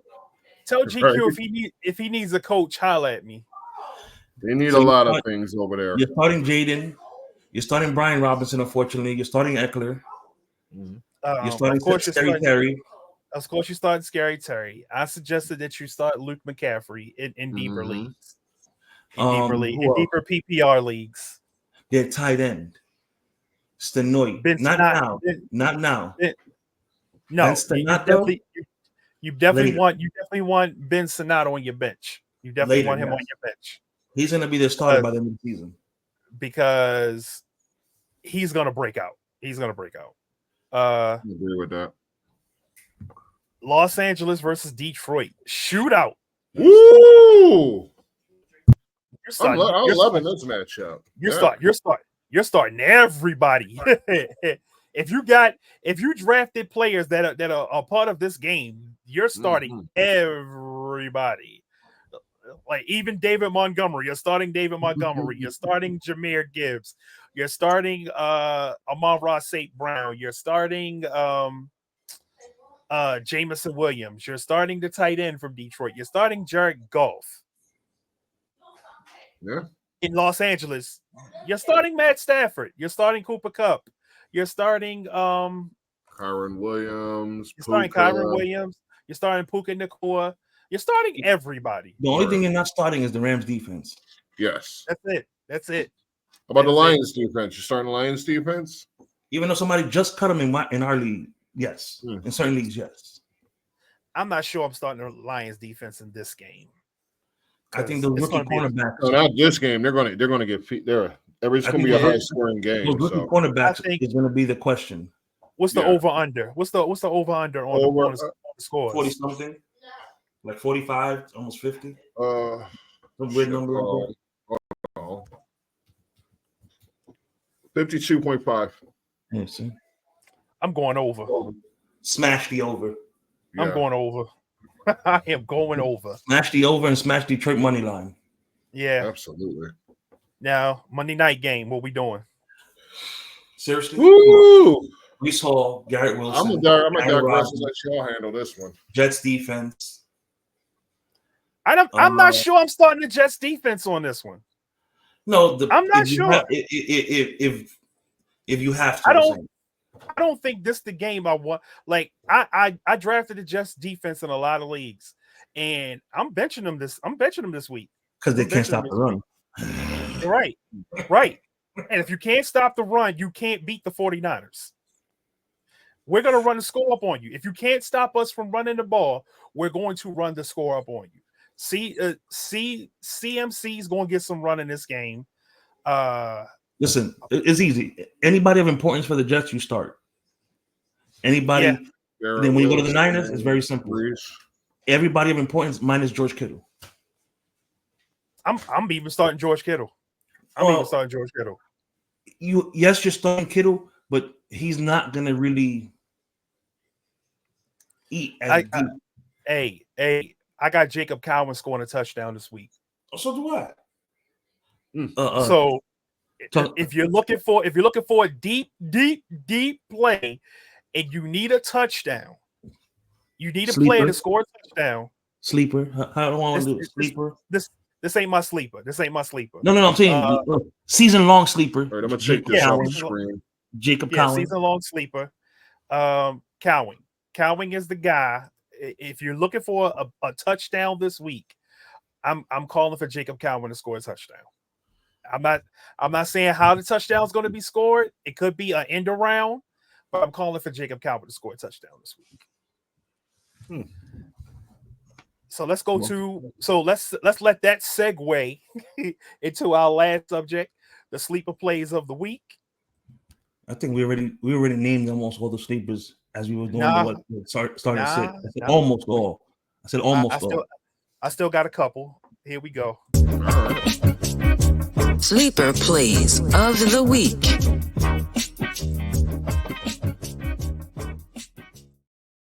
As you're doing your sleepers, I'm gonna let you guys go. I have to hit to work. Give us one sleeper before you bounce. One sleeper. Before you bounce. Any game this weekend? for any game this weekend? I'm gonna go with your boy. I think Arizona, Trey Benson and Michael Wilson. Trey Benson and Michael Wilson for Arizona. I told you, I'm betting. If I had to bet money on this game, I'm taking Arizona to upset the Buffalo Bills. I think Buffalo is right for the picking right now, especially because they're playing Miami on Thursday night off the bat. They might start off 0-2. So they don't want to do that. They don't want to do that. That's just me saying that. We'll see what happens, but I think Arizona's Michael Wilson, Trey Benson. I say James Conner's going to start the game, and then when that fourth quarter, when Arizona has the lead, Trey Benson comes in and he's going to milk that clock and just you're going to see the future early because he is the future of the future running back for Arizona. Because James Conner's not coming back next year. No, he's done. Contract year, Conner's going to go somewhere else. Yeah, somewhere that actually needs a running back. Yeah. Houston. If Mixon's trash, yes. I can see that. Yeah, I can definitely see that. Backing up or whatchamacallit? I forgot the other game. The other team. It's a West team. He could go back to Pittsburgh. He could go back to Pittsburgh. Oh, and here's my other. Sorry, before I truly do go, my other sleeper. If it's a true shootout, Blake Corum for the Rams. Nice. I like that. Blake Corum for the Rams. Okay. He's a season-long sleeper, but he may get some love in this game too. Because your boy Kyron Williams is, and I'm a Notre Dame fan. He's just like James Conner. They're both injury prone, and they're one injury away from getting their starting position taken. Because if Blake Corum get in there, he's not giving that job back. Right. That's why I'm mad at Harbaugh for not drafting him. I am mad at Harbaugh for not drafting him. You know what though? They got Vidal. Vidal's is in the same position. He may be the starting running back by the end of the season because we know that Gus Edwards and J.K. Dobbins cannot stay healthy. Kamani Vidal. Thank you. I want y'all to this is my homework. He's in a prime position. Look at Boulevard going trying to pick him up. My ass right now.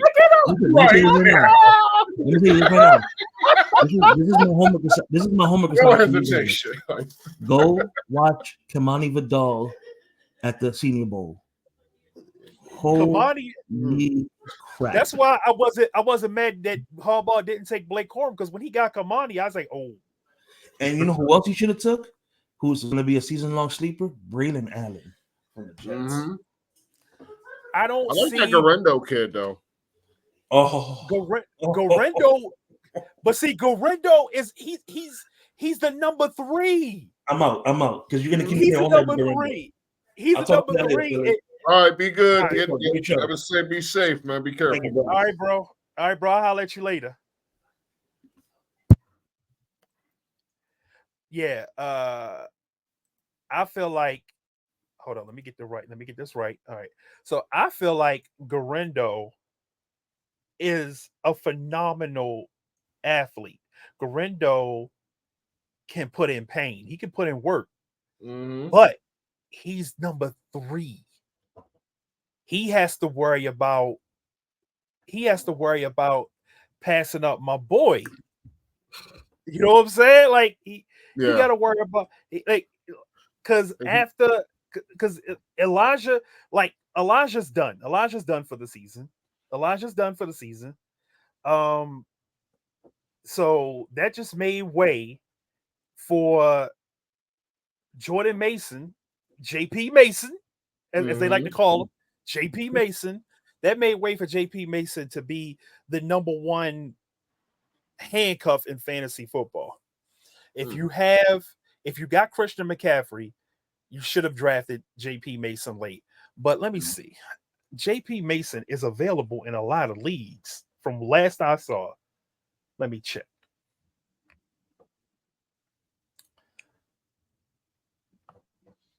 This boy went and added Justin Fields. Yeah, Let's see. Vidal's available, like already off the market in both of the sleeper leagues, both of the dynasties. Yeah, Jordan Mason is available in 65% of Yahoo leagues. He's available in 65% of Yahoo leagues. If Jordan Mason is available in your league and you have a roster spot, take him, pick him up. I hope that CMC can get through the entire season without getting hurt as a 49er fan. That's what I hope. But as a fantasy football fan, if he was to go down, I have all the faith in the world that Jordan Mason is going to put in pain. Jordan Mason, he's a Derrick Henry type running back, except he can catch. He can catch. He worked on catching the ball in the offseason. And so it showed in the preseason games that he played that he's out there actually catching the ball now. So he can do everything. He can pass block. He can run the ball. He can run it up the middle. Like, he's proficient up the middle. Like, he's a battering ram. And our offensive line was improved this year due to us getting Pony. Pony is a problem. Pony is a problem. So you got Pony on the offensive line with Aaron Brooks, Baron Banks, and the Silverback. That's going to be a problem in the run game. So whoever is running with the 49ers, I just expect them to be a league winner. Same way I expect whoever is getting the monster shares of the carries in Los Angeles. It's just that Kyle Shanahan system is phenomenal for running backs. It's just phenomenal for running backs. Like, they take nobodies and make them league winners. And it goes back to Mike Shanahan, because Mike Shanahan used to do the same thing. He would take nobodies and they would be league winners. Should he got a 6th rounder to the Hall of Fame? Exactly. Yeah, And that 6th rounder works. only played like 6 or 7 seasons. Mm-hmm. Yeah, he didn't play that long. He didn't play that long. But he's in the Hall of Fame. Mm-hmm. Deservedly, he's in the Hall of Fame. Right. So that Shanahan system works, and it's worked for decades. It worked for decades. They took a lot of players. Peyton Hillis made the cover of Madden, playing in that zone run scheme. So it was perfect for Todd Gurley. Perfect. Todd Gurley was a league winner. Clinton Portis was a league winner. Like, Mike Anderson. Yes. Is that his name? Yes. Yeah. So anybody that's playing, any running back that's in that Kyle Shanahan system and getting the boatload of the carries, that's who you want on your team. Absolutely. At worst, you'll make the playoffs. At worst. So if you drafted CMC, right, and if you drafted CMC and my boy is still out there, JP Mason, go get him. Yeah. And if anything happens to CMC, God forbid, but if anything happens to CMC and you got Mason, go pick up Isaac Guerrero. Mm-hmm. Go pick up Isaac. I mean, if one goes down, it probably will go to a committee. If McCaffrey goes down, I think Mason's going to get the bulk of the carries, but I'm going to tell you what it's going to look like. It's going to look like what Miami looked like last year, and Guerrero would be the A-chan. Okay. So that's what you want. You can actually start both guys, because last year you could start Mostert and A-chan. Mm-hmm. If something were to happen to CMC, again, God forbid, if something were to happen to CMC, you could actually start Guerrero and Jordan Mason. The same way I feel like in Philly, if something were to happen to Saquon, you could start. What's his name again? Shipley and Shipley. Yeah, Will Shipley. Shipley.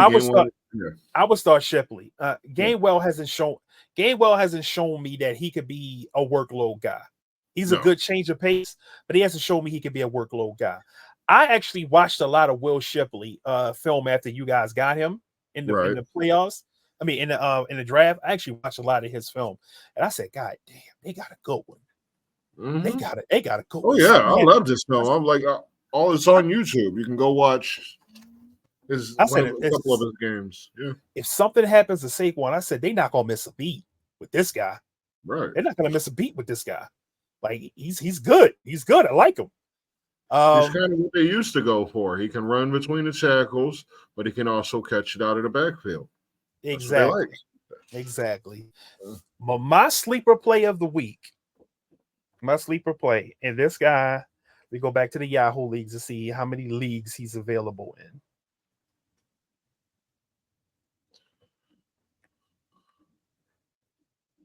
He's available in 84% of your Yahoo leagues. Damn, that's a sleeper. Xavier Legette. Xavier Legette is my sleeper play of the week. He's available in 84% of your Yahoo leagues. If you have space on your bench, pick up Legette. Yes, listen to the man. I can't find my damn rosters now. Pick up Legette because I guarantee you, by the end of the season, he's going to get some run. I don't see Thielen being the number one guy for long. Right. I like Deontay Johnson starting out because we all know Deontay Johnson is going to get a lot of targets, but the problem with Deontay Johnson is his hands. Like how long before he keeps dropping passes before Bryce Young decides, you know what? Let me see what Legette is doing. Let me see what he's doing. Let me see if he can catch these passes. And more targets starts funneling that way. Right. Because I like Deontay Johnson because when he gets his hands on the ball, he does great things. He runs good routes. The problem is he has inconsistent hands. So if Legette's available in your league and you have the roster space, especially in deeper leagues, go get you Legette. I like that. My sleeper pick comes off of a bad team, but I don't know that he won't be the starter before the season's out. He was productive last season. He didn't get a lot of, he didn't get a lot of run. He had about 107 touches the entire season, turning in a damn near 600 yards. Jaleel McLaughlin out of Denver, running back. That's my sleeper. I like that. And we all know that Sean Payton loves to target the wide receiver position. So yeah, that's a pretty good pickup. That's a pretty good sleeper play. Pretty good sleeper play. Because I'm not sold. I'm not sold on their starting running back. I'm not sold. Same. He's had plenty of years to show us something, and it just seems like he hasn't gotten back from that injury. But that is the show for the week. Well, not for the week, but for today, because we will be back in a couple of days. Yeah. We'll be back after Monday night, and we're gonna discuss. We're gonna further go into who you should be picking up off the waiver wires based off of the games played yesterday and the games played yesterday, the game played the day before, the games played tomorrow, and the games that play on Monday. So yeah, we're definitely gonna go over some more waiver wire. Then we're gonna go over who busted for you this week. Pause. Like who did you start? Who did you start? Who did you start? And you had high hopes for that just really didn't do it for you. So I'm definitely going to have somebody. Until then, this is the Fantasy Football Avengers signing out. And we just have one last message for you. Fuck the Kansas City Chiefs. Hilarious.